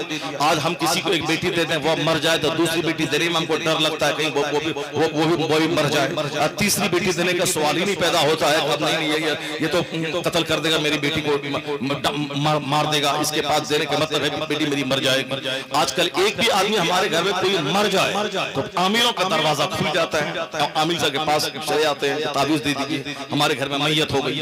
एक मैयत हुई आमिर साहब के पास, बेटी की तबीयत खराब हुई आमिर साहब के पास, घर में कोई प्रॉब्लम हुआ, बीमार कोई पड़ा आमिल साहब के पास, चलो आमिल भी तो कमाने का एक जरिया, वो कहां से खुलेगा? तो हमारा शक बढ़ेगा, आमिल की बिल्डिंग बनेगी, हमारा इस्लामी तसव्वुर कमजोर होगा, आमिल की चांदी कटेगी, हमको अल्लाह पर भरोसा थोड़ा सा कमजोर होगा, आमिल की चांदी कटेगी। आज जो बुखारी शरीफ पढ़ाना जानता हो, जो बेचारा 20 साल पढ़ा, रोजाना 3-4 घंटे स्टडी करके 5 घंटे बच्चों को पढ़ाता है, उसकी तनख्वाह कितनी है? 10,000 रुपए महीना। जो बेचारा हाफिज कुरान 10 साल में बना, फिर रोजाना 5 पारे पढ़ता है ताकि मुझको याद रहे, और रमजान में वो मेहराब सुनाता है, सारे रोजेदार सोते हैं, वो जाग करके कुरान याद करके मेहराब पे सुनाता है। क्योंकि कुरान अपना याद कर लेना और है, दूसरों को सुनाना और है, बहुत अपनी नात तन्हाई में याद करके पढ़ लेना और है, उसको बिल्कुल दिलेरी के साथ मजमे में पढ़ना और है, उसके लिए जबरदस्त मश्क चाहिए। आप बहुत सारे लोग जो स्टेज पर नहीं आते हैं, वो 2 शेर याद कर लेते हैं, उनको लगता है याद कर लिया, वो स्टेज पे आए वो भूल जाते हैं। वो हाफिज कुरान जो जिस लहजे में कुरान याद करते हैं, अगर नमाज़े पंजगाना में उनसे कहा जाए सूरह रहमान आज पूरी सूरत पढ़नी है, फजर की नमाज में नहीं पढ़ पाएंगे, क्योंकि वो जिस लहजे में रटे हैं उससे हटके वो नहीं पढ़ पाएंगे। इसीलिए आलिम वो भी वही लक़द जाकुम पढ़ते हैं नमाज में, और जो हाफिज है वो भी लक़द जाकुम पढ़ते हैं नमाज में। और लोग ये सोचते हैं कि हाफिज है तो रोजाना अलग अलग सूरतों को पढ़ेगा, फजर में अलग पढ़ेगा, मगरिब में अलग पढ़ेगा, इशा में अलग पढ़ेगा, एक महीने के बाद दूसरी सूरत का रिपीटेशन वो करेगा। लेकिन यहाँ हम देखते हैं मौलाना साहब गए, वो भी ना तना कल को लक़द जाकुम, और हाफिज जी आए वो भी लक़द जाकुम। इसका मतलब ये निकला कि तरावी में सुना देना और है, और इशा की नमाज में तरतील से पढ़ना और है, उसके लिए मश्क चाहिए, प्रैक्टिस चाहिए। तो जो बेचारा 5 घंटे मदरसे में पढ़ाता हो, जो बेचारा हाफिज कुरान बन के मस्जिद में इमामत कर रहा हो, हर जुमा के दिन खिताब करने के लिए साहब किताबों को खंगाल रहा हो, उनकी तनख्वाह 5,000 रुपए महीना है, जिनको उनकी तनख्वाह 50,000 रुपए महीना होनी चाहिए। अगर समाज में एक इलाके में 50 आदमी खुशहाल है, या फिर 100 आदमी खुशहाल है जो कलकत्ता में 1 लाख रुपए महीना कमाता है, अगर वो आदमी 1,000 रुपए महीना अपनी मस्जिद के इमाम के लिए निकाल दे, जो हर महीने 1 लाख कमाता है, जैसे इस इलाके के बहुत सारे लोग पूरे हिंदुस्तान में फैले हुए हैं, मुजाहिदी मिल्लत की वो निगाहें करम है, दीवान शाह बाबा की वो निगाहें करम है, इलाका बहादुरपुर और इस जोन का है, और यहाँ के लोग हिंदुस्तान के अक्सर शहरों में फैलकर वहाँ मेहनत मजदूरी करते हैं, फर्नीचर का काम करते हैं, कॉन्ट्रैक्ट लेते हैं, और वहां से पैसा कमाते हैं, और अपने गांव में खूब जलसा करके उड़ा देते हैं, मकान बना रहे हैं, गाड़ी खरीद रहे हैं। गरीब मुजाहिद मिल्लत का कदम इस इलाके में पड़ा, उनका कदम वो पानी संडा इलाके उड़ीसा में पड़ा, जहां सब लोग मछेरा मछली का मारने वाला सब गरीब खस्ता हाल था। और आज हर का आदमी अमेरिका में, चाइना में, फिलीपींस में, सिंगापुर में, थाईलैंड में, वहां लोग रहते हैं, सबका मकान शानदार उस देहात में। मैंने पूछा ये मालदारी कहां से आई? कहा एक फकीर आया था 40 साल पहले, वो हमारी गुर्बत को देखने के बाद दुआ किया था, इलाही इनकी मजहबी हालत भी बदल दे और इनकी माली हालत भी बदल दे। उस फकीर की दुआ से आज यहाँ तारियां, टोपियां, 2 मस्जिदें, मदरसे, गरीब नवाज की कॉन्फ्रेंस, मुहर्रम मजलिसें, 10 दिन की मजलिसें हो रही है। ये मजहबी हालत है और माली हालत है कि पूरे जोन में वो मकान कहीं नहीं बनता है जो मकान मेरे गांव में बन रहा है। मैंने बोला वो फकीर कौन था जिसने हाथ उठा के दुआ की, माली हालत भी अच्छी हुई और मजहबी हालत भी सुधर गई। ये चोर डकैत लुटेरे थे और दाढ़ी रखे, टोपी रखे, नमाजी बन गए। कहा उसी फकीर को दुनिया हबीबुर रहमान मुजाहिद मिल्लत के नाम से याद करती है। नारे तकबीर, नारे रिसालत, फैज़ाने मुजाहिद मिल्लत। यानी वो फकीरों की दुआ की पूरे इलाके में साथ आज खुशहाली आ गई है। जो लोग गरीब थे आज मालदार हो रहे हैं, शानदार शानदार घर बन रहा है। तो मैं ये कहता हूँ कि एक गांव में 100 घर की आबादी, 100 घर के जो लोग बाहर रह करके 1-1 लाख महीना कमाते हैं। मैं तो कम बोल रहा हूँ, हमारे मुश्ताक वाले स्टेज पर शिफा वाटर वाले, इनका काम फर्नीचर का है कलकत्ता में। ये साहब एक फोन पे 25-25 हजार रुपए साहब मदरसे के लिए दे दें, गरीब नशीन को दे दें, अपना सब काम करवाएं, जलसे वाले को चंदा दे दें। इस कदर अल्लाह ने दौलत दी, हज भी करें, शानदार दाढ़ी जो मौलाना की दाढ़ी छोटी हो जाती है, मगर इनकी दाढ़ी बिल्कुल हद शरा तक लंबी दाढ़ी है। और फिर यह लोग हम लोगों के लिए मॉडल है कि जब जो मदरसे में नहीं पढ़ा, अब बिल्कुल बाशरा दाढ़ी, और जो मदरसे में पढ़ने के बाद नात पढ़ने लगा, दाढ़ी छोटी हो गई, उनको उसकी दाढ़ी देखकर सबक हासिल करनी चाहिए कि तुम अल्लाह का नाम लेकर, रसूल पाक का नाम लेकर खाना खाता है, पेट भरता है। तुम दीनी स्टेज में, दीनी माहौल में अल्लाह रसूल बोल बोल करके पेट भरता है, बाल बच्चों को खिलाता है, तो उसके बावजूद तुम दाढ़ी कटाता है। और वो बेचारा पक्का बिजनेसमैन आदमी, वो साहब वो लकड़ी को मजदूरी करता है, कॉन्ट्रैक्ट लेता है, उसके बावजूद वो बिल्कुल पूरी दाढ़ी भरी हुई है और नमाज पढ़ रहा है और सदका तो खैरात है और हज कर रहा है, उम्रा कर रहा है, गरीबों मिस्किनों को दे रहा है। इसका मतलब निकला कि वो दुनियादार होने के बावजूद दीनदारी का दामन न छोड़ा है। और हम दीन का नाम लेके पेट पालते हैं, और फिर भी दीन की इलामतें हमारे पास घटती जा रही हैं। एक सबक है लोगों की जिंदगी, उन लोगों के लिए जो दीनी माहौल में रह करके भी नमाज नहीं पढ़ते और दीन की बात बोल के पेट भरने के बावजूद मुस्तफा की सुन्नत पर अमल नहीं करते, उनकी सुन्नत नहीं रखते। मैं ये कहना चाहता हूँ कि 100 घर की आबादी है, यह लोग तो लाखों, एक लाख महीना नहीं बल्कि कई लाख कमाते हैं। अगर 100 घर की आबादी में हर आदमी 500 रुपए सिर्फ मस्जिद में इमाम साहब जो 20 साल पढ़े हैं और मुसल्ले पे इमामत करते हैं, अगर वो 500 रुपए 100 आदमी दे दे, ये इमामत के लिए है, मस्जिद के इंतजाम के लिए हर जुमा का चंदा है, चरागी, बिजली का बिल, मुसल्ला, ये वो जब कोई काम लगेगा, एसी, मार्बल, टाइल्स, ग्रेनाइट, अलग से चंदा देंगे 10,000। लेकिन सिर्फ इमाम की तनख्वाह के नाम पे 100 आदमी अगर सिर्फ 500 रुपए दे दें तो एक महीने में कितना बनेगा? कितना बनेगा भाई? 50,000 रुपए। अल्लाह, जब एक इमाम की तनख्वाह 50,000 रुपए माहाना हो जाए, तो आजकल जब मैं किसी से कहता हूं कि बाबू बच्चे को आलिम बनाओ, मौलाना बनाओ, और फिर बोला मुझे करेगा क्या? मुकर्रिर कौन बनता है हिंदुस्तान में? 2-4-10 मुकर्रिर है जो 10,000 20,000 हर रात में कमाए, 2-4-10 शायर है जो 10-20,000 रुपए हर रात में कमाए, और फिर जो मौलाना मुफ्ती बनेगा तो क्या कमाएगा? 10,000 महीना कमाएगा, 10,000 कमा के अपना खाएगा, बच्चों को खिलाएगा, स्कूल की फीस भरेगा, राशन वाले कर्जा चुकाएगा, बीमार पड़ने के बाद इलाज कराएगा, क्या करेगा? शादी ब्याह हुई रिश्तेदार में क्या वो गिफ्ट लेके जाएगा? सारी जिंदगी घुट घुट के मर जाएगा।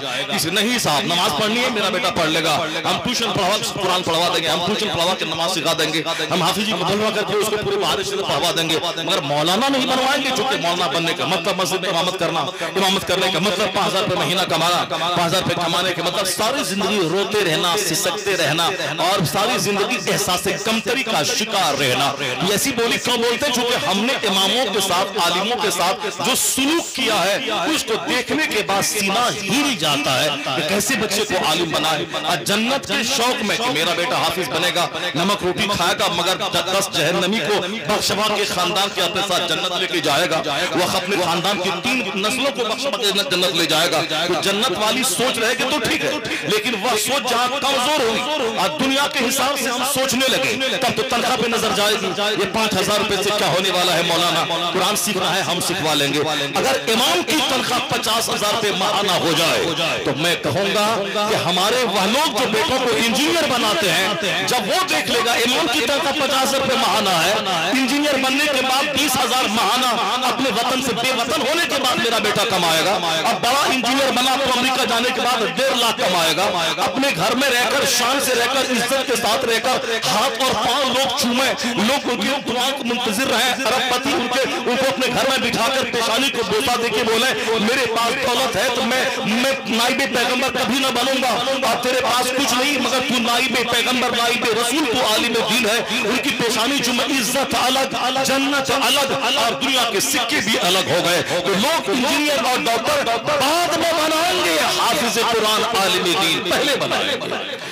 अगर ऐसा हो गया सिस्टम, और अगर हमने ऐसा अमल किया तो लोग चाहेंगे कि जन्नत भी हाथ से नहीं जाएगी, इज्जत भी हाथ से नहीं जाएगी, और दुनिया में एक शान की अच्छी जिंदगी गुजारने के लिए दरमियाने ढंग से 50,000 रुपए माहाना बहुत हो जाता है कायदे से जिंदगी गुजारने के लिए। मगर हमने क्या सुलूक किया? 5,000 देकर हमने इसको जलील कर दिया, रुस्वा कर दिया। क्योंकि दुनियादार पैसे के हिसाब से सोचता है और दीनदार लोग आखिरत और जन्नत करने के हिसाब से सोचा करते हैं। तो अब बताइए कि कितनी बड़ी जबरदस्त खिदमत होगी इस्लाम की और मजहब की अगर हमने इस पैटर्न पे सोचना शुरू किया। 50,000 का तो एक बहुत बड़ी बात मैंने कह दी और ये बिल्कुल सिंपल है। 100 आदमी को 500 दे दें 50,000 आसानी से हर महीने हो जाएगा।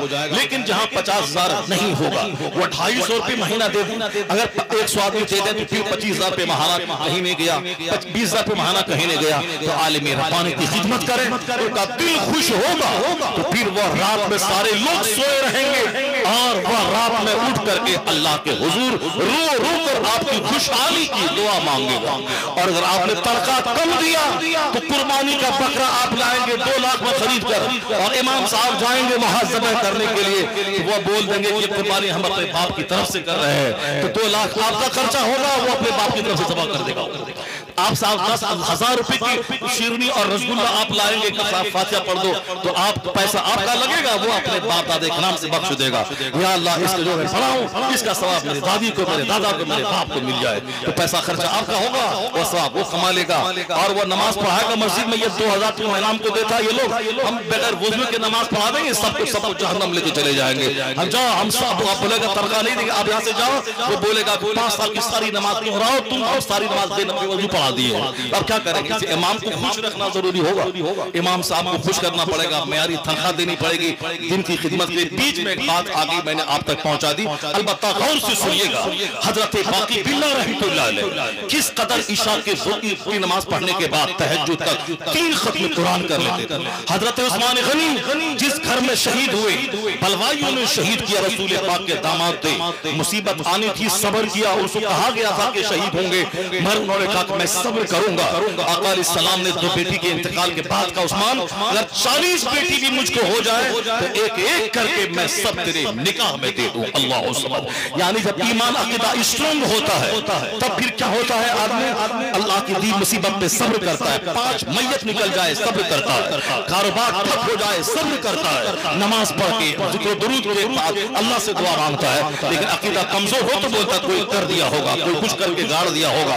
आमिर के बाद एक आदमी मरा, 70 साल का बूढ़ा मरा, अब वो कब मरेगा? 170 साल में मरेगा वो। 70 साल के बाद तो आदमी को मरना ही चाहिए, वरना 90 साल की उम्र में पेशाब पखाना करेगा, घर वालों के दरदस्तर बना रहेगा, घर के सारे लोग मरने का इंतजार करेंगे। जब घर के सारे लोग दोस्त समझे उससे बेहतर है कि पहले ही वो मर जाए। 60 साल के बाद सबको मरने को बिल्कुल तैयार रहना चाहिए, लंबी जिंदगी की तमन्ना नहीं करनी चाहिए, वरना पेशाब पखाना बिस्तर पे होगा, बेटा बोलेगा मरता भी नहीं है बुढ़ा, बहू बोलेगी मरता भी नहीं है बुढ़ा। तो फिर जिस घर को आपने अपने हाथों से बनाया, नमाज छोड़कर आपके मरने की तमन्ना घर के सारे लोग करेंगे। 60 साल के बाद जब मैंने सुना है कि डॉक्टर इकबाल ने जब उसकी उम्र 63 साल के करीब पहुंची, वो बहुत बड़ा आशिक रसूल, बहुत बड़ी खिदमत करने वाला, अशार से सीने को हिला देने वाला, मुर्दा कौम में जैसे रूह डाल देने वाला, इतना बड़ा शायर इनकलाब, जब 63 साल के करीब उनकी उम्र जाने लगी तो बेचैन रहने लगा।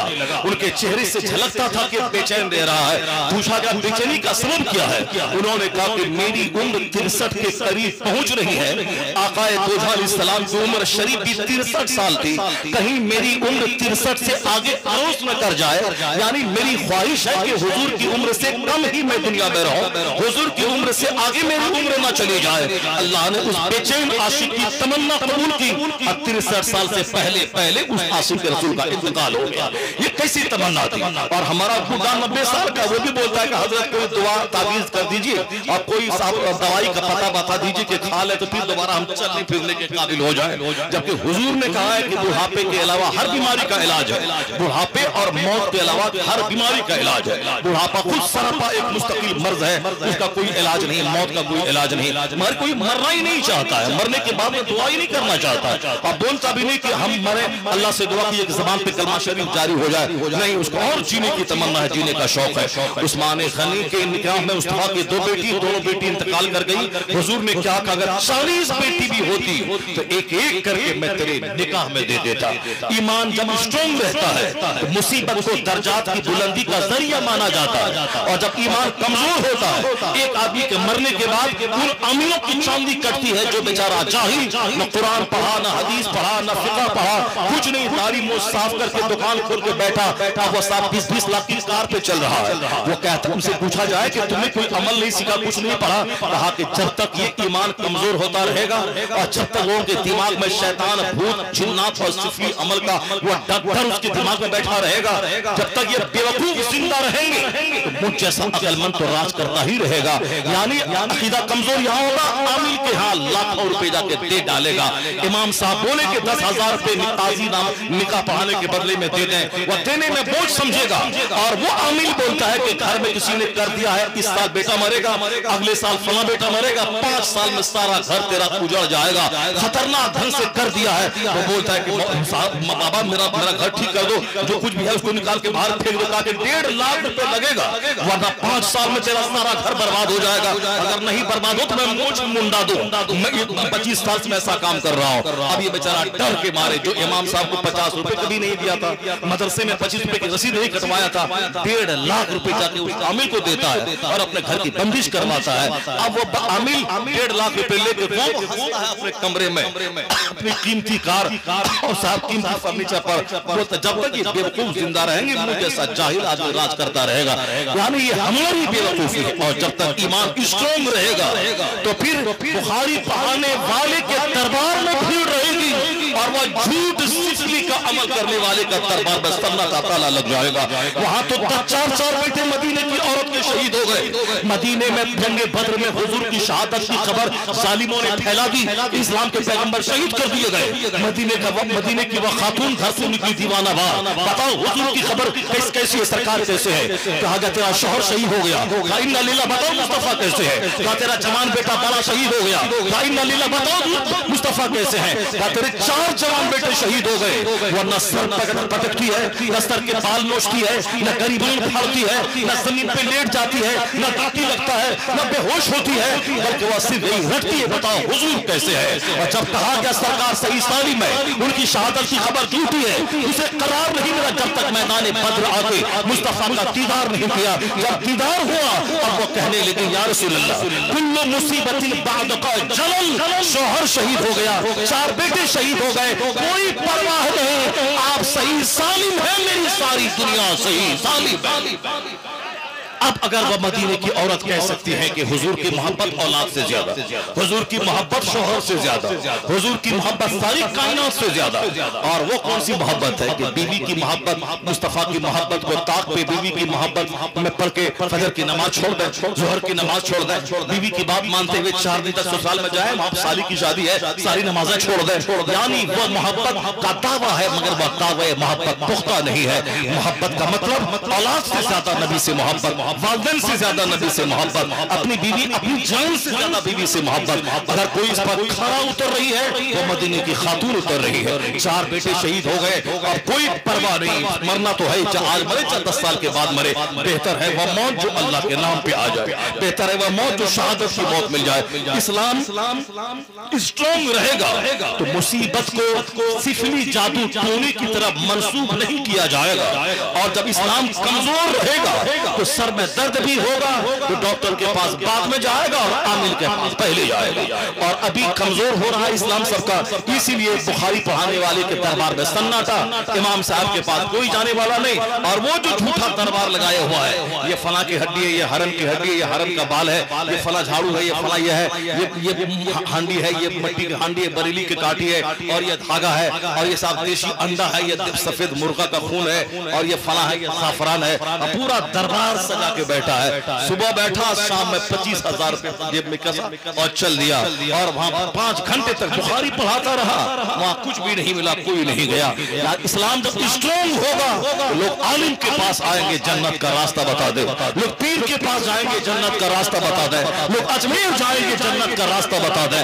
यानी उन बुजुर्गों ने जो कुरान पढ़ के बुजुर्गी हासिल की, वहां जाने के बाद बाल बच्चा इलेक्शन में जीत नहीं, उनके पास जाने के बाद जन्नत का रास्ता ढूंढेंगे। इसलिए हमारे बुजुर्गों ने कहा है कि दौलत अगर बढ़ जाए, ये मत बोलना फैजाने गरीब नवाज है, ये दौलत तो चोहरा चमार जलीलों और चमारा सबको मिलती है और सबको बेतहाशा मिल रही है। जब तुम जाओ अजमेर, पहले नमाज ना पढ़ते थे, वहां से लौटने के बाद नमाजी बन गए, ये बोलो ये फैजाने गरीब नवाज है। अजमेर जाने से पहले तालीम ढूंढते थे, वहां से लौटे सुन्नत से चेहरा को सजाया, ये बोलिए फैजाने गरीब नवाज है। अजमेर जाने से पहले 50 बार झूठ बोलते थे, वहां से लौटने के बाद अब झूठ में कम नरमी हो गई, या बोलो ये फैज़ गरीब नवाज है। पहले नरमी नहीं थी, घमंड गुरूर था दौलतों को देखने के बाद। आज खरबों की दौलत की मौजूदगी में दिल मिस्कीन जैसा है। ये फैज़ गरीब नवाज है। ये लोग वली है, सूफी बुजुर्ग है, वो तसव्वुफ बांटते हैं, राह सुलूक दिखलाते हैं, आजिज़ी खाकसारी बांटते हैं, हिल्म बुर्दबारी बांटते हैं, तक़वा परहेज़गारी बांटते हैं। जब तक़वा मिले, परहेज़गारी मिले, तवाज़ु मिले, इनकिसारी मिले, हिल्म मिले, बुर्दबारी मिले, तवाज़ु मिले, तो समझ रहे ये फैज़ गरीब नवाज है। रहे झोपड़ी मगर दीनदारी है, ये फैज़ गरीब नवाज फैज़ गौसे आज़म है। अगर हराम का 50 मंजिला मकान रहे और करोड़ों की महाना आमदनी रहे और दीनदारी ना रहे, समझ रहे फिरौन की विरासत है जो अल्लाह ताला को हमें घेर के उसे मारेगा। अगर तक़वा झोपड़ी में है, वो झोपड़ी की मिट्टी को चूम ले, इस झोपड़ी की ज़ियारत के लिए आसमान से फरिश्ता नाज़िल होता है। असल चीजें हैं वो। हमने कुरान पढ़ा छोड़ दिया। अब कुरान शरीफ की वो आयत जो मैं कहना चाहता हूँ मैं भूल जाऊंगा। अब उसको गौर से सुनिए। आप एक दो हदीस सुनिए, फिर मैं खत्म कर देता हूँ। अल्लाह के वलियों ने जो कुरान 3 खत्म किया, गौसे आजम ने जो हर रात में इशा के बाद फजर तक से पहले कुरान पढ़ लिया। इमाम आजम ने 45 साल तक इशा के वजू से फजर की नमाज पढ़ी और हर साल वो 61 खत्म कुरान करते। रमजान में सिर्फ 61 खत्म कुरान करते थे। रमजान में 61 खत्म सिर्फ रमजान के 30 दिन में करते थे।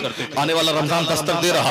रजब का महीना रमजान के फाटक को खोलता है और शाबान बिल्कुल दरवाजा खोल देता है और उसके बाद सीधे रमजान में दाखिल हो जाए। रमजान के पहले से तैयारी करें। ऐसा नहीं कि पकौड़ा बनाना है, चना खरीदना है, दो चार टीम सरसों का तेल खरीद लें और चावल खरीद लें। हम अभी गए थे 1 महीना पहले एक मुखिया जी के घर में तकरीर करने के लिए।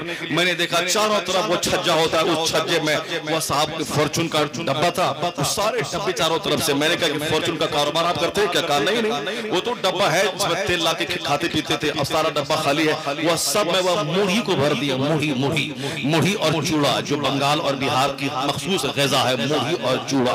उत्तर प्रदेश और राजस्थान वगैरह में तो रोटी लोग खाते हैं ज्यादा, मगर अब मुढ़ी और चूड़ा बहुत शानदार है। आजकल वह उसको छोला के साथ वो मुढ़ी खाएं।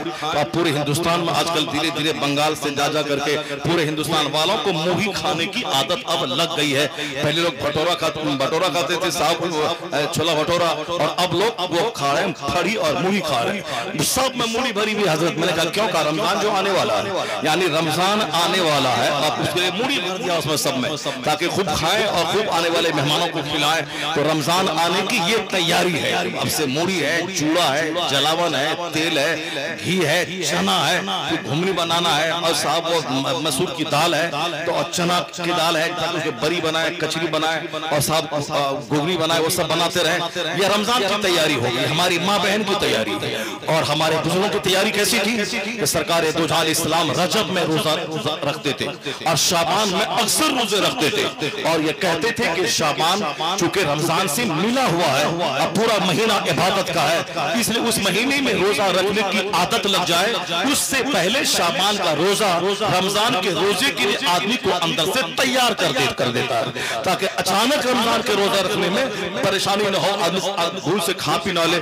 शाबान के 4-5 रोजे जरूर रखें ताकि उस रोजे में कैसे पेशाब पाखाना की रूटीन हो और कैसे वह भूल से भी पानी अंदर ना जाए, और फिर शुगर वाले को भी 5 दिन की प्रैक्टिस हो जाए। अब रमजान का पूरा महीना इबादत से इबादत कर दे, यानी रमजान का महीना कुरान की तिलावत का महीना। और बाद बुजुर्गों ने रमजान को तिलावत कुरान के लिए खास कर लिया, दूसरा सारा वजीफा छोड़कर, क्योंकि वो तिलावत नुज़ूल कुरान का महीना, कुरान पाक के नुज़ूल की बरसी का महीना है। वो कुरान पाक रमजान में नाजिल हुआ, तो नुज़ूल कुरान की बरसी का महीना है, इसलिए कुरान पाक की तिलावत कसरत से रमजान में होनी चाहिए। इमाम आजम ने हक अदा कर दिया कि रमजान में 61 खत्म कुरान करते थे, 1 खत्म दिन में, 1 खत्म रात में, 1 खत्म तरावी की नमाज, 61 खत्म। यहाँ आज 800 करोड़ की आबादी में 150 करोड़ कलमा पढ़ने वाला मुसलमान, इसमें मुट्ठी भर चंद लोग होंगे जो रमजान में 2-3 खत्म कर लें। 10 खत्म करने वाला करोड़ों में कोई, और 30 खत्म करने वाला, मुझको तो नहीं लगता कि साहब 30 खत्म करने वाला इस 150 करोड़ मुसलमानों में कोई एक शादी कहीं हो, कोई अल्लाह वाला पीर फकीर खानकाहों में जंगलों में कहीं छुपा हुआ हो। तो हम नहीं कहते कि ऐसे वो दुनिया खाली है, ऐसे लोग हैं आम तौर पर जो हम लोग देखते हैं। 1 खत्म कुरान भी लोग जी भर के नहीं कर पाते। हमारा भाई लोग रसील उठाता है, दिल्ली चला गया इफ्तार यहाँ, सहरी वहाँ, तरावी वहाँ, अब पूरा कुरान रमजान गुजर गया, एक खत्म कुरान भी नहीं पढ़ पाया। जब तक घर में 2 दिन था तो पढ़ा 5 पारा, और सफर में निकला वो सब छूट गया। कुरान करीम की तिलावत का महीना, 61 खत्म कुरान करते थे। कुरान करीम बाकी बिल्ला रहमतुल्लाह अलैह तहज्जुद रात में 3 खत्म कुरान करते थे। गौसे आजम रोजाना 1 खत्म कुरान करते थे। महबूब इलाही रोजाना खत्म कुरान। खुद बख्तियार काकी वो माँ की गोद ही में 15 पारे पूरा कुरान याद कर लिया था।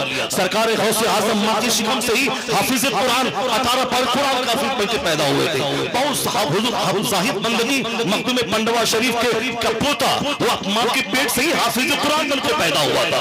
जाहिर सी बात है जब माँ कुरान पढ़ने वाली होगी, जब बाप कुरान पढ़ने वाला होगा, जब घर में कुरान पढ़ने का रिवाज होगा, औलिया सालिहीन का मतलब ये नहीं कि वहां जाए मकान दौलत दुनिया मिल जाए। जब औलिया सालिहीन के घर में जो कुछ होता था उसका चर्चा होगा तो बीवी बच्चे सबको कुरान पढ़ने का मजाक पैदा हो जाएगा। हमने सैयदा फातिमा ज़हरा की जिंदगी अपने घर में नहीं बताई।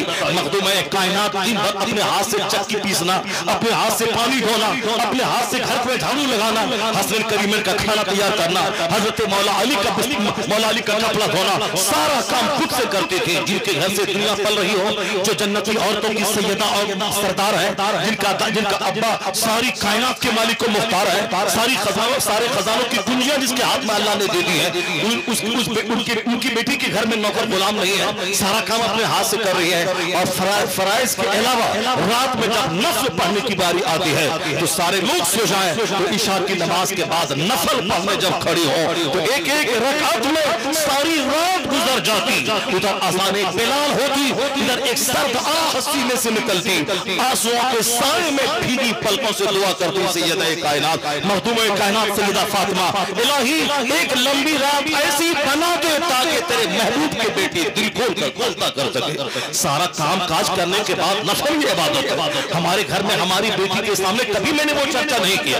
हमने क्या चर्चा किया? फला का फला से अफेयर चल रहा है, फला का फला से मामला चल रहा है, फला 4 बच्चे की मां है, फिर उसका अफेयर फला से चल रहा है, फला की बेटी फला को लेके भाग गया, फला को लेके भाग गया। स्कूल में वही चर्चा, घर में वही चर्चा, कॉलेज में वही चर्चा, औरतों की महफिल में वही चर्चा, रमजान में वही चर्चा, जहाँ 10 औरतें बैठे वही चर्चा। यानी वो तो मजार पे अजमेर जाती है, उसका फला से चल रहा है, उसका फला से चल रहा है, वो क्या निकाब पहन के जाएगी, उसका फला से चल रहा है। यानी इसका फला से, उसका फला से, उसका शौहर फला से, फला की बीवी से, उसकी बीवी फला के शौहर से, यानी यही चल रहा है घर घर की कहानी। स्कूल में वही कहानी, कॉलेज में वही कहानी, पंचायती दिन रात रोजाना गाँव घर में पंचायती होती है, उस पंचायती में ही कहानी, उसका उससे अफेयर है, उसका उससे अफेयर है। अब उसके बाल बच्चे कैसे पैदा होंगे? वो बाल बच्चे चोकर की तरह बाल रखने वाला, चारों तरफ से मुर्गी की टोपा की तरह बाल रखने वाला, और फिर वो हिंदू जाए धाम पे वहां से लाल धागा पहन के आए, और मुसलमानों का बेटा उस जुर्म पर पर्दा डाले जो अजमेर का धागा हाथ में डाल ले। दिल में ख्वाहिशें काफिराना है और बज़ाहिर बदनामी से बचने के लिए अजमेर का बहाना है, अजमेर का धागा है, और निशाना काफिरों की तरह हाथ में धागा बांधना है और कड़ा बांधना है। पंजाबी सिख की तकलीद है और बहाना है कि अजमेर का कला है, अजमेर के मुताबिक कला पहनता है, अजमेर के मुताबिक शराब पीता है, अजमेर के मुताबिक ज़िना करता है, अजमेर के मुताबिक के बेटे हजारों की तादाद में जेल में पड़े हुए हैं, अजमेर के मुताबिक दाढ़ी मूंछ मुंडा के नमाज नहीं पढ़ता है, तो हम उस मुताबिक की नकल करें। हम अजमेर में मुताबिलों के लिए नहीं जाते हैं, हम अजमेर जाते हैं गरीब नवाज के लिए जाते हैं, उनके आस्थानी के लिए जाते हैं। वहाँ के मुताबिक ज़िना करे, शराब पिए, वो शिया हो जाए, हाफिजी हो जाए, काफिर हो जाए, मुर्तद हो जाए, उसी का मतलब है। अजमेर में सनीमा हाल भी है, शराब की भट्टी भी है, अजमेर में तवाइफ के कोठे भी है, तो हम अजमेर तवाइफ के कोठे के लिए जाते हैं, शराब की भट्टी के लिए जाते हैं, तो हम इन मुसाफिरों के हाथ में पैसे देकर उनके जरिए हम क्यों अजमेर में हाजिर देने जाए? हम गरीब नवाज के लिए जाते हैं, न किसी मुजाहिर का सहारा लेना है, न किसी का चादर और फूल खरीदनी है जो आला हजरत को गाली दे, जो उनके मिशन के खिलाफ बोले, जो उनका सलाम नहीं पढ़ने दे, हम उनका फूल खरीद के आसमाने पे चादर चढ़ाने जाए, नहीं चढ़ाएंगे हम फूल, नहीं चढ़ाएंगे चादर और फूल चढ़ाने से गरीब नवाज खुश नहीं होते। वहां जाके जो 4 दिन रहे और एक खत्म कुरान करे और बोले बाबा गरीब नवाज एक खत्म कुरान किया आपके कदमों में, बाबा फरीद ने इत्तेदिल का चिल्ला किया, मैंने 4 दिन में एक खत्म कुरान किया है, उसका सवाब मैं आपकी रूह को नज़्र करता हूँ। जहाँ 1 करोड़ रुपए के गुलाब की चादर से गरीब नवाज खुश होंगे, वो एक खत्म कुरान से उसकी रूह को खुशी हासिल काम जो करना है वो काम करना नहीं, उन जो करो उन राफिजी का सहारा लेकर वहां जाके चादर भी चढ़ाया, 10 लाख रुपए की चादर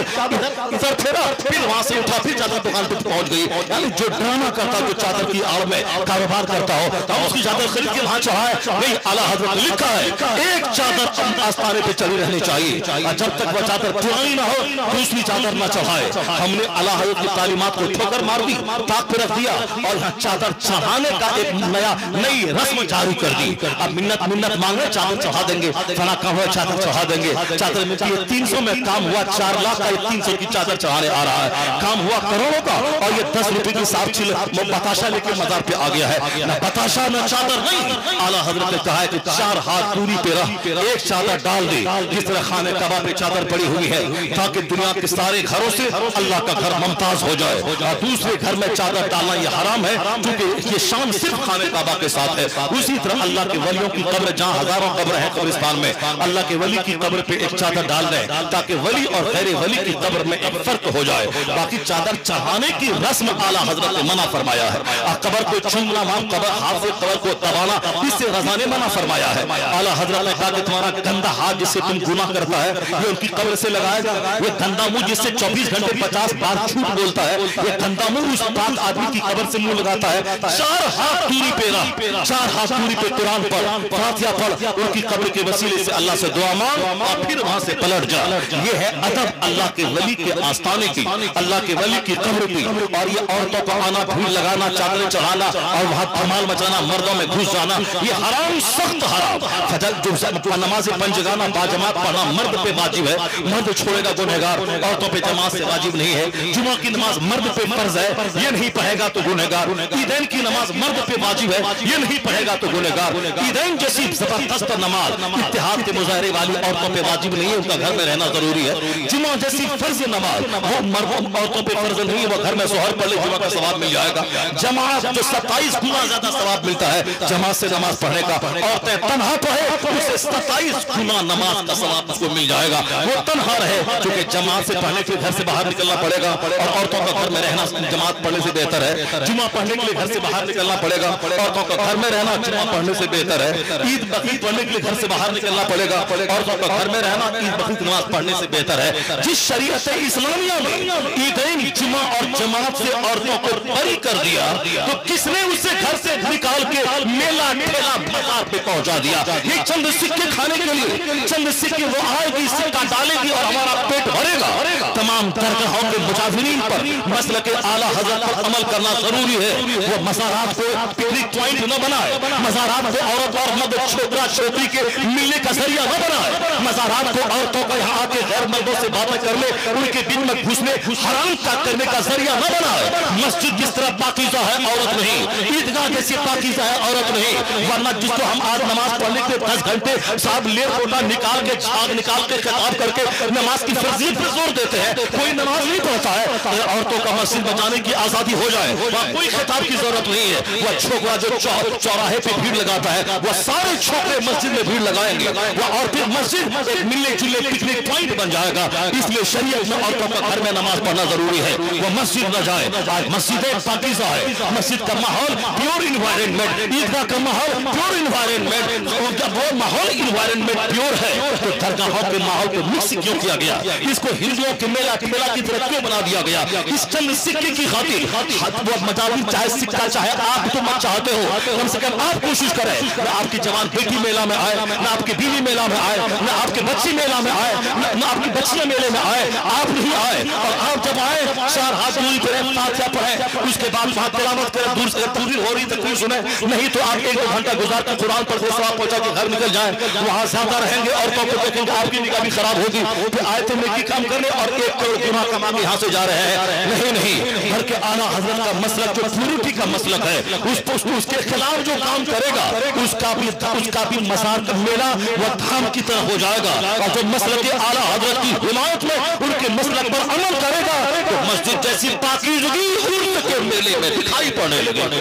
वो वो पाकिज़ की दिखाई पड़ने लगेगी, वो पाकिज़ की दिखाई पड़ने लगेगी। और आज शिकायत है कि मेरा बेटा जोकर हो गया, मेरा बेटा एफएम की बात कर रहा है। क्यों होगा? रात दिन सिनेमा देखना, 10-10 घंटे मोबाइल चलाना, औलिया सालिहीन के मज़ार पे आने के बाद मोबाइल चलाना, दूसरों की वो बेटी वैसे ढूंढना जैसे कोई कुत्ता हड्डी को तलाश कर रहा है।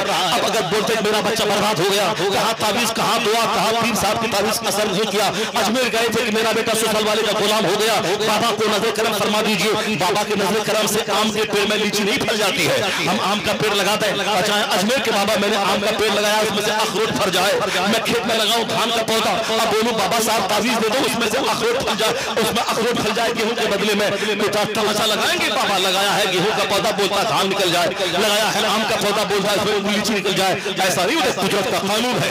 अल्लाह चाहे तो लोहे में अंगूर लगा दे, लेकिन कुदरत का ज़ाब्ता क्या है? आम के पेड़ से आम, कटहल के पेड़ से कटहल, लीची के पेड़ से लीची, गेहूं के पौधे से गेहूं। और फिर अगर हम एक बचपन से ही तश्कील हमने घर के माहौल को ऐसी किया, यानी जिसका बेस हो बदअमली, जिसका बेस हो फिल्मी कल्चर, और हम ये तमन्ना कर मेरा बेटा वली पैदा हो जाए, अब्दाल पैदा हो जाए, गौस कुतुब पैदा हो जाए, मौलाना ऐसा खिताब करना ताकि हमारा बेटा संभल जाए, माँ बाप की तौहीन करना छोड़ दे। हमने अपने घर में एक दिन भी ऐसा माहौल नहीं बनाया, न फातिमा की कहानी सुनाई, न हजरत हसन की कहानी सुनाई, न गौसे पाक की कहानी सुनाई, न आला हजरत की कहानी सुनाई। हमने कहानी एफियर की, हमने प्यारी प्रेम की, हमने कहानी लव की, हमने कहानी फिल्म की, हमने कहानी फला डॉक्टर बना 10 करोड़ कमा लिया, फला इंजीनियर बना 1 करोड़ कमा लिया, फला प्रोफेसर बना 50 करोड़ कमा लिया, फला बिजनेस का 10 करोड़ कमा लिया। बच्चे के दिमाग में पैसा का जुनून चढ़ जाएगा। पढ़ने का मतलब पैसा कमाना, चाहे डॉक्टर बनने के बाद जोकर बनना पड़े, उसे नॉर्मल डिलीवरी को सिजरिंग करना पड़े, इंजीनियर बनने के बाद हरामखोरी का रास्ता अख्तियार करना पड़े। पढ़ने का मतलब ही पैसा कमाना, चूंकि हमने जो घुट्टी में पिला दिया है वो डॉक्टर बना 50 करोड़ कमा लिया। हमने बच्चों की शादी तख्ती पे लिख दिया है, पढ़ने का मकसद पैसा कमाना। हमने कभी नहीं बताया पढ़ने का मकसद नेक बनना, जन्नती बनना, शरीफ बनना, हलाल खोर बनना, रसूल पाक की खुशी तलाश करना, ईमान खालिद दुनिया से चला जाना। फला पढ़ा लिखा मुत्तकी बन गया, फला पढ़ा लिखा गौस बन गया, फला पढ़ा लिखा कुतुब बन गया, फला पढ़ा लिखा नेक साले बन गया, फला पढ़ा लिखा दस खतीब करने वाला बन गया। हमने कभी उसकी कहानी नहीं सुनाई, हमने कहानी सुनाई दुनियादारों और क्रिकेटर और फिल्म एक्टर की। आज बच्चे हाथ से निकल गए, लोग कहते कहाँ है शरीफ, कहाँ है अच्छे बच्चे, कहाँ है समाज में माँ बाप की खिदमत करने वाला। सारे माँ बाप रो रहे हैं कि मैंने 10 बीघा जमीन बेच कर बच्चों को डॉक्टर बनाया, वो किसी छोकरी से प्यार करके बम्बई में वही घर बसा लिया। हम डॉक्टर के पास जाने को तरस रहे कि खतिया को बुलाते हैं, भांजा को बुलाते हैं, कोई नहीं आता, रो रहे हैं। हाँ और 10 बीघा जमीन बेच के बच्चों को डॉक्टर बनाओ और उसे इस्लाम भी सिखाओ और आखिर वक्त में खूब रो, खूब खून के आंसू बहाओ। जो मुस्तफा की तालीम के खिलाफ करेगा उसे जहन्नम की आग, तो वहां यहाँ खून के आंसू रोना ही पड़ेगा। कानून के खिलाफ कोई काम नहीं होता है। जब माँ हो फातिमा जैसी और बाप हो अली जैसा तो बेटा हसन और हुसैन पैदा होता है। जब माँ हो हजरत माँ हो सर से लेके पाँव तक गुनाहों से सेफ, और बाप हो मूसा जंगी दोस्त, रात में इबादत दिन में जिहाद, उन दोनों पवित्र जोड़ों के जो बच्चा पैदा होता है वो अब्दुल कादिर जिलानी गौसे आजम बन के पैदा होता है। जब बाप हो सैयद गियासुद्दीन और माँ हो आबेदा तो बेटा मोइनुद्दीन हसन चंदरी पैदा होता है। जब बाप हो सैयद अहमद अली बुखारी और माँ हो तहज्जुद गुजार 80 साल की उम्र तक अजनबी मर्दों के सामने सर न खोलने वाली उनका बेटा महबूब इलाही निजामुद्दीन देहलवी पैदा होता है। जब माँ हो 15 पारे कुरान की हाफिजा और बाप हो इबादत गुजार तो बेटा कुतुबुद्दीन बख्तियार काकी 15 पारे कुरान का हाफिज जन्म लेता है। जब बाप हो मुफ्ती नकी अली खान और माँ हो आबिदा तो बेटा अहमद रजा खां पैदा होता है। जब दादा हो हुज्जतुल इस्लाम और नाना हो मुफ्ती आजम हिंद और बाप हो मुफस्सिर आजम हिंद और माँ हो सारे ज़ेवरात को गिरवी रखकर मंज़िल इस्लाम के मुदर्रिसिन की तनख्वाह दिलाने वाली, तो उसी कौम का बच्चा अख्तर रजा का अज़हरी ताजुल शरीअत होता है।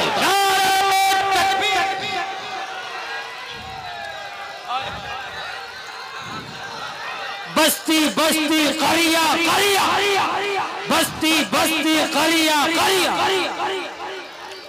माशाअल्लाह, अल्लाह तबारक व तआला हमें हक समझने, हक बोलने और हक पर अमल की तौफीक अता फरमाए। औलिया और सालिहीन ने जो जिंदगी गुजारी उसके समरात दुनिया में उनको मिले।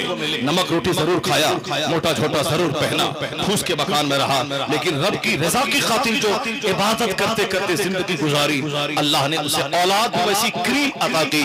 उनके विसाल के बाद अल्लाह ने अकीदतमंदों का ऐसा मेला, ऐसा सैलाब ले लिया। जो लोग कहते थे कि सुन्नी घट रहे हैं, बरेलवी घट रहे हैं, आला हजरत के फॉलोवर घट रहे हैं, उन लोगों को जाते जाते दुर्वेश ने बता दिया कि आज से 40 साल पहले 1981 में जब मुफ्ती आजम हिंद का विसाल हो रहा था, उसी पीरियड में देवबंद दारुल उलूम देवबंद में 100 साला जश्न मनाया जा रहा था। 10 लाख लोगों 5 लाख लोगों की भीड़ की बातें की जा रही थी। हुजूर रेहानी मिल्लत मुफ्ती आजम हिंद के पास आए, कहा बाबा सारे अखबारात में ये बातें छप रही है कि 5 लाख लोगों की भीड़ देवबंद में जमा हो गई। मुफ्ती आजम हिंद वो बिस्तरे मर गए थे। आपने क्या कहा? देख लेना देख लेना देख लेना देख लेना। रेहानी मिल्लत मैंने क्या देख लूं क्या देख लो, मगर मुफ्ती आजम हिंद वो समझ नहीं पाए। लेकिन जब चंद ही महीने के बाद मुफ्ती आजम हिंद का विसाल हुआ, उनके जनाजे के दिन से लेकर चहलुम तक 22 लाख लोगों का मेला 40 साल पहले जब बरेली में लग गया, तब रेहानी मिल्लत ने सोचा हाँ बाबा जाते जाते बता दिया कि देख लेना देख लेना। कहाँ 5 लाख और कहाँ 22 लाख, ताकि दुनिया जान ले जो हक मसहब है उसका रिश्ता कभी कमजोर नहीं होता। वक्त गुजरता जाता है, मानने वालों की तादाद में इजाफा होता चला जाता है। और पिछले 40 साल में, आज से 15 साल पहले लोग कहते थे तारीख शरिया की बड़ी इज्जत व सम्मान है, और आज धीरे धीरे लोगों की तादाद घट रही है। लेकिन तारीख शरिया भी इशारे इशारे में कहा होगा कि अपने लोग भी कुछ कह रहे हैं, बेगाने भी कुछ कह रहे हैं कि अपने अपने लोग टूट टूट के जा रहे हैं। क्यों नहीं सबको बिठा के मीटिंग करके बुलाया जाए? क्या मतलब ये सबके घर जाके बुलाए और सबको आके कहे कि आप लोग भागिए मत, अपने से भाग जाए। शरीयत के खिलाफ कोई बोले वीडियोग्राफी हम करेंगे, कुछ ना बोले। मैं माइक पे नमाज पढ़ाऊंगा, कुछ ना बोले। मैं मस्जिद में सिनेमा हाल बना दो, कुछ ना बोले। नहीं चाहता है रजा का शेर हक बोलेगा, एक आदमी ही मानने वाला क्यों ना हो। आला हजरत भी हक बोला, मुफ्ती आजम हिंद भी हक बोला, और अख्तर रजा भी हक बोलेगा। जब मेरा बेटा असद अगर शरीयत के खिलाफ कदम उठाए तो मेरा कलम उसके खिलाफ भी उठ जाएगा। तो जो शरीयत पर मजबूती से अमल करता रहा, उन्होंने भी इशारे से कहा है कौन कहता है कि घट गया घट गया, कौन कहता है घट गया। और वो दुर्वेश जाते जाते जब 1 करोड़ का सैलाब बरेली में जमा करके लोगों को बता दिया मसलके आला हजरत ही है दीन हक, इसके हद से जो बाहर निकल जाएगा कल भरोसे क़यामत खुदा की कसम देखना वो जहन्नम में जल जाएगा। मसलके आला हजरत ही मसलके अहले सुन्नत है। ये मसलक बढ़ता रहेगा, फलता रहेगा, फूलता रहेगा, और जब सदाकत के मुजाहिरे की बात आएगी उसका जनाजा उसके जश्न विलादत के जुलूस पर गालिब आ जाएगा।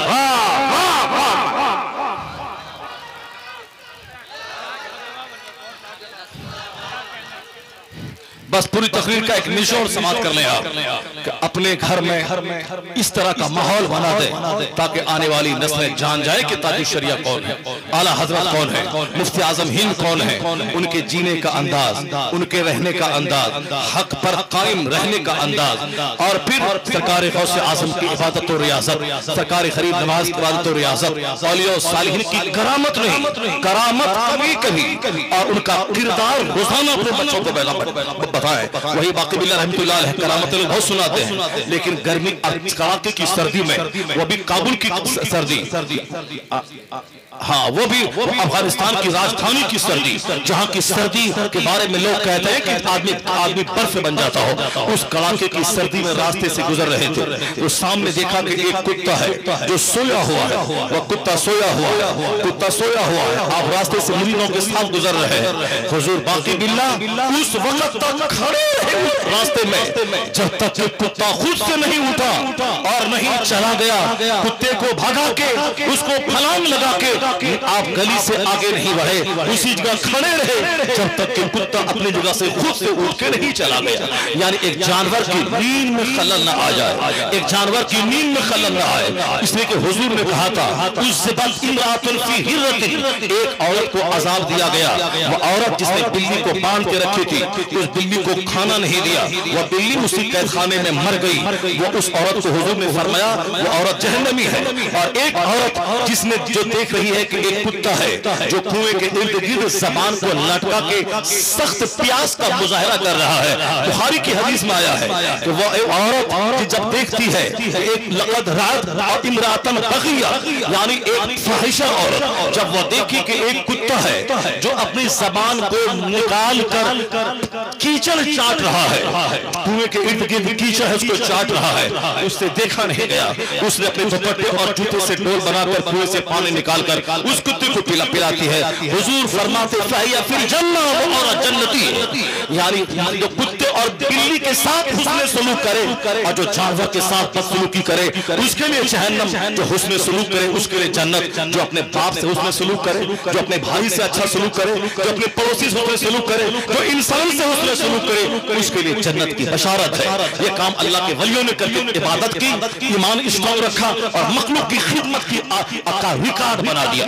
वही वाकिबिल्लाह रहमतुल्लाह अलैह, वहां काबुल की सर्दी है, जब बिस्तर पे सोने के लिए आए, देखा लिहाफ था।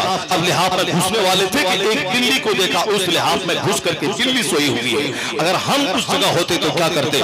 डंडा लेते, बिल्ली को मार के भगाते। उस कड़ाके की सर्दी में यहाँ बर्फ गिर रही है, बदन अब बर्फ होने वाला हो, वहां फौरी लिहाफ तानते और चारों तरफ से गर्म होकर सो जाते। लेकिन अल्लाह वाले जो 3 खत्म कुरान रोजाना करते थे और रोजाना हजारों लाखों बार दरूद और कलमा पढ़ते थे, देखा एक बिल्ली उस सर्दी से बचने के लिहाफ में घुसी हुई है। सारी रात उस काबुल की ठठरती सर्दी में बगैर लिहाफ के बाकी बिल्ला ने गुजार दिया, मगर बिल्ली को भगाना गवारा नहीं किया। ये है अल्लाह वाले जो इबादत भी करते हैं, मखलूक की खिदमत भी करते हैं। आज मेरा पांव एक कदम आगे नहीं बढ़ता है। गरीब नवाज के पास एक किसान आया, कहा बाबा मेरा काम बादशाह दिल्ली से है और आपके मुरीद का वो मुरीद है, पोता मुरीद है, हुजूर आप सिफारिश कर दें मेरा काम बन जाए। गरीब नवाज सिर्फ खत लिख देते, ले जाओ बोलना कि मोइनुद्दीन ने लिखा है। तो दिल्ली का बादशाह जो आपका पोता मुरीद था वह तो कूद के काम कर देता। लेकिन गरीब नवाज के सामने वो हदीस थी मुस्तफा की, जो किसी मुसलमान भाई की हाजत पूरी करने के लिए उनके साथ चलता है, उनका पांव गर्द आलूद होता है। जहां खुदा की राह में जब पांव में गर्द पड़े उस जगह पर जहन्नम की आग आराम हो जाती है। और जो मोमिन भाई की सिफारिश करने जो उनके साथ चले, उनका काम बने न बने, जितना कदम चल के उनके लिए सिफारिश करेगा तो उतना कदम के बदले में उसको अजर उसके नाम अमाल में लिखा जाएगा। गरीब नवाज ने वो खत लिखा, ना उससे कहा मेरा नाम ले लेना, वो चाहते तो ऐसे ही बोल दिया मेरा नाम कह देना। मोइनुद्दीन ने भेजा है, पोता मुरीद काम कर देता। लेकिन गरीब नवाज खुद से चल के 400 किलोमीटर दूर अजमेर से आज से 800 साल पहले सड़क थी, कटीली राह, संगलाख राह, पथरीली राह, वो वहां से चल के दिल्ली आए। जब दिल्ली के बादशाह शमशेर अतमश को पता चला कि मेरे दादा पीर आए हैं, वो अपने तमाम फौज के साथ, अपने वज़रा के साथ तख्त से नीचे उतर कर दूर जाकर इस्तकबाल किया। कहा हुजूर आप सहमत क्यों की? आप मुझे बुलाते हुए फकीर हाजिर हो जाता। कहा ये किसान है, इसका खेती बाड़ी का कुछ मसला है, इसे हल कर देगा। हुजूर मैंने हल कर दिया। आप खत लिख देते, आप सिफारिश कर देते, इसी को कह देते अपना नाम मैं कर देता। आने की ज़हमत जो आपने उठाई, कहा कि बंदे ने कहा था, अल्लाह के बंदे ने कहा था तो खल्के खुदा की खिदमत करना चाहिए, इसलिए मैंने इतना लंबा सफर इसी की पैरवी के लिए मैंने किया है। आज अगर मेरी दोस्ती किसी थानेदार से हो और मेरा दोस्त का कोई काम पड़ गया हो तो मुझसे कहता आप फोन कर दें ताकि मेरा काम हो जाएगा, मगर मुझे फोन करने में भी दर्द होता है सर में, तो मैं फोन कर दूं मेरे दोस्त को शायद बुरा लग जाए, इसका काम बने न बने, मैं अपनी दोस्ती क्यों खराब करूं? नहीं, हुजूर ने कहा यानी तुम लोग सिफारिश करो, जब कोई दूसरा आदमी काम के लिए आए तो तुम उनके काम के बारे में मुझसे सिफारिश करो, इसके बदले में अल्लाह तुम्हें अजर अता फरमाएगा। यानी सिफारिश जिसके पास जो पोस्ट है, जिनके पास जो मर्तबा है, इख्तिदार है, पोस्ट है, दोस्ती है, बेटा है, भतीजा है, मुरीद है, जिसका हम जबान हिलाने से काम हो सकता हो तो जबान हिला दे, खत लिख दे, फोन कर दे, उनके साथ चल। ये गरीब नवाज का लंगर खाने वाला, वो अपने भाई को मुसीबत में धकेल देने वाला, थानेदार को फोन करके उसे जेल पहुंचाने वाला, दूसरों को तकलीफ देने वाला, ये सोचता है कि मैं जन्नत चला जाऊं। जन्नत जाने के लिए आपस में मोहब्बत जरूरी है, मोहब्बत करने के लिए खिदमत जरूरी है, खिदमत करने के लिए एक दूसरे को अपने भाई समझना जरूरी है। यहाँ समाज उजड़ गया, नफरतों का दौर जारी है और अब तारीफ मौत पे साहब घी मल रहे हैं कि जन्नत हमारे बाप की जागीर है। हुजूर ने फरमाया ला तदखुलूनल जन्नत, जन्नत नहीं जाओगे हत्ता तुमिनु, जब तक कि मोमिन न बन जाओ, वला तुमिनु हत्ता तहाबू, मोमिन नहीं बनोगे जब तक कि आपस में मोहब्बत न करो। 100 घर की आबादी है, सब एक दूसरे से टूटा हुआ है, पीठ में खंजर भोंकने तैयार है, पीर के नाम पे लड़ाई, मुरीद के नाम पे लड़ाई, खानका के नाम पे लड़ाई, आलिम और इमाम के नाम पे लड़ाई, जलसा जुलूस की सदात की कुर्सी के लिए लड़ाई। कहा आला इस्लाम जो कहता है आपस में मोहब्बत कर, जलसा कोई जिंदगी भर नहीं कराएगा, क़यामत के दिन कोई कुछ ना होगी, मगर नमाज नहीं पढ़ेगा, सबसे पहला सवाल क़यामत के दिन होगा। और फिर मोमिन के खिलाफ नफरतें, मोमिन की ग़ीबत ज़ना से ज्यादा खतरनाक गुनाह है। यहाँ जो काम मुस्तहब था उसकी खातिर जंग है, और जो काम फर्ज है उसके लिए कोई नहीं बाता, और जो काम गुनाह कबीरा है उसी को एक मुस्तहब करने के चक्कर में गुनाह कबीरा करता है। एक मोमिन के पीठ में खंजर भोंकना, उसके बारे में हसद दिल में पालना, उसका बुग़्ज़ पालना, ये हराम, सख्त हराम है। कहाँ गरीब नवाज 800 किलोमीटर दूर का सफर किए एक गरीब किसान की पैरवी करने के लिए। आज हमारा कोई पैसे वाला मुरीद हो तो हम बार दौड़ के जाते हैं, और लोग कहते भी हैं कि पैसा बोलता है, पैसा बोलता है। गरीब आदमी 25 साल से कोशिश करता है मेरे मुर्शिद मेरे घर में आए, मगर मुर्शिद साहब को फुर्सत नहीं है। और पैसा बोलता है तो खतना में फोन किया दौड़ के आ गए, हकीका में फोन किया दौड़ के आ गए, साहब बेटी की मंगनी है फोन किया दौड़ के आ गए, और हर बार आए 10 लाख 5 लाख लेके चले गए। आप उनके फोन पे न आएगा तो कौन आएगा? अब वह मगरूर मालदार तो बोलेगा ही, पैसा बोलता है, पैसा बोलता है, पैसा फेंको तमाशा देखो। जिस मुर्शिद को अपने घर में बुलाने के लिए एक नमाजी 25 साल से मुंतजिर है नहीं गया, और यहाँ अकीका के नाम पे, खतना के नाम पे, वलीमा के नाम पे, मंगनी के नाम पे फौर गया दौड़ के आ गए, तो गरीब क्या देगा? कुछ नहीं देगा, और ये एक बोरा पैसा भर के देगा। अब तो बोलेगा ही कि पैसा बोलता है, पैसा बोलता है। वह कोई दूसरा पीर नहीं था, एक सेठ नागपुर में पैसा बोरा में भर के लाके कहा था ताजु शरिया से कि बाबा मेरे घर में आप आए, फातिहा पढ़े और हुजूर की नजराना कबूल कर लें। उन्होंने क्या कहा था? अहमद रजा के बेटे को तू पैसे की थैली से खरीदना चाहता है? नहीं जाऊंगा तेरे घर में, नहीं लूंगा तेरा तोहफा।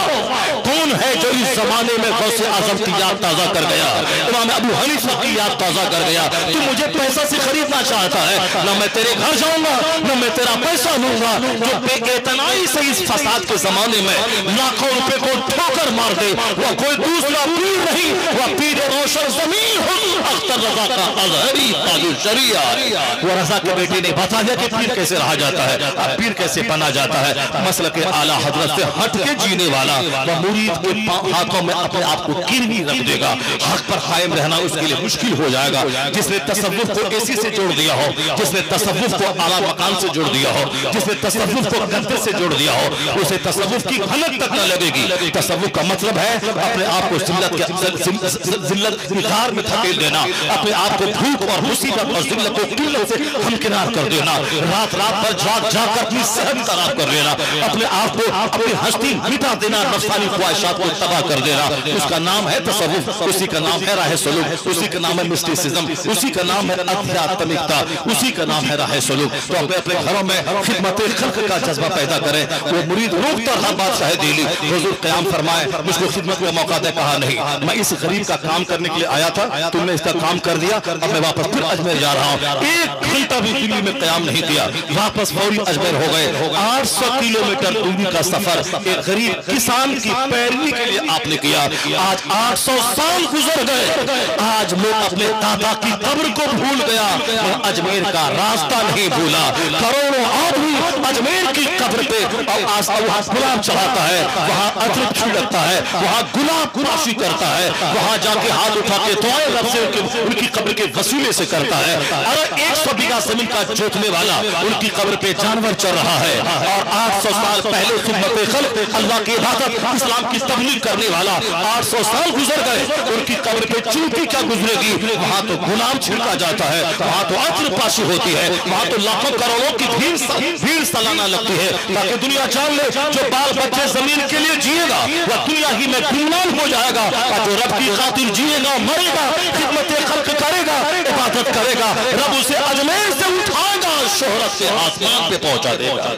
A man who dedicates his life for the sake of Allah, Allah gives him name, Allah gives him popularity, Allah gives him fame. ये कानून आज भी है, क़यामत तक रहेगा। जो अल्लाह की खातिर वतन छोड़ता है, जो अल्लाह की खातिर रात की नींद कुर्बान करता है, जो अल्लाह की खातिर जीता मरता है, अल्लाह उसके नाम को मरने नहीं देता। उसकी अपनी औलाद हो या ना हो, अल्लाह हजारों रूहानी औलाद के दिल में उसकी मोहब्बत अता कर देता है। तो हम भी जीते हैं, अल्लाह वाले भी जीते थे, दोनों में जमीन आसमान का फर्क है। हम 24 घंटे बाल बच्चों के लिए जीते हैं, वो 24 घंटे दीन के लिए जीते थे। इसलिए अल्लाह ने उनके मरने के बाद भी करोड़ों ज़बान पर उनका चर्चा जारी कर दिया है। जो मसलक का काम करेगा, दीन का काम करेगा, वो गुमनाम नहीं होगा। उनकी कब्र को मरजाए खलाइक बना दिया जाएगा। उनकी कब्र के वसीले से जो दुआ करेगा, अल्लाह ताला उसकी दुआ को कबूल फरमाएगा, ताकि दुनिया जान ले कि इबादत करने का इनाम क्या मिला है, एक अच्छी जिंदगी गुजारने का इनाम क्या मिला है। दुनियादार, पापी, शराबी, झूठ बोलने वाला, उनके बाल बच्चे उनका साथ छोड़ के चले जाते हैं, ताकि दुनिया वाला जान ले कि नमाज छोड़ने का अंजाम क्या हुआ, औलाद की अच्छी तरबियत न करने का अंजाम क्या हुआ, अपने घर में टीवी मोबाइल कल्चर अख्तियार करने का रिजल्ट क्या हुआ। अपने भी साथ छोड़ के चले गए, तन्हाई का एहसास लेके दुनिया से जा रहे हैं, ताकि लोगों को पता चले कि जो इनाम वहां मिलने वाला है जन्नत का, उसकी अदना सी झलक यहाँ अल्लाह के वलियों की मिल गई, और जो गंदों को सजा मिलने वाली है, उस सजा की छोटी सी झलक हजारों बीमारी, औलाद की नाफरमानी और हसरत और मायूसी की सूरत में इस दुनिया में अल्लाह ने अता फरमा दिया। अल्लाह ताला हम सबों को नेकों की खैरात अता फरमाए, उनके तौर तरीके को अपनाने की तौफीक अता फरमाए।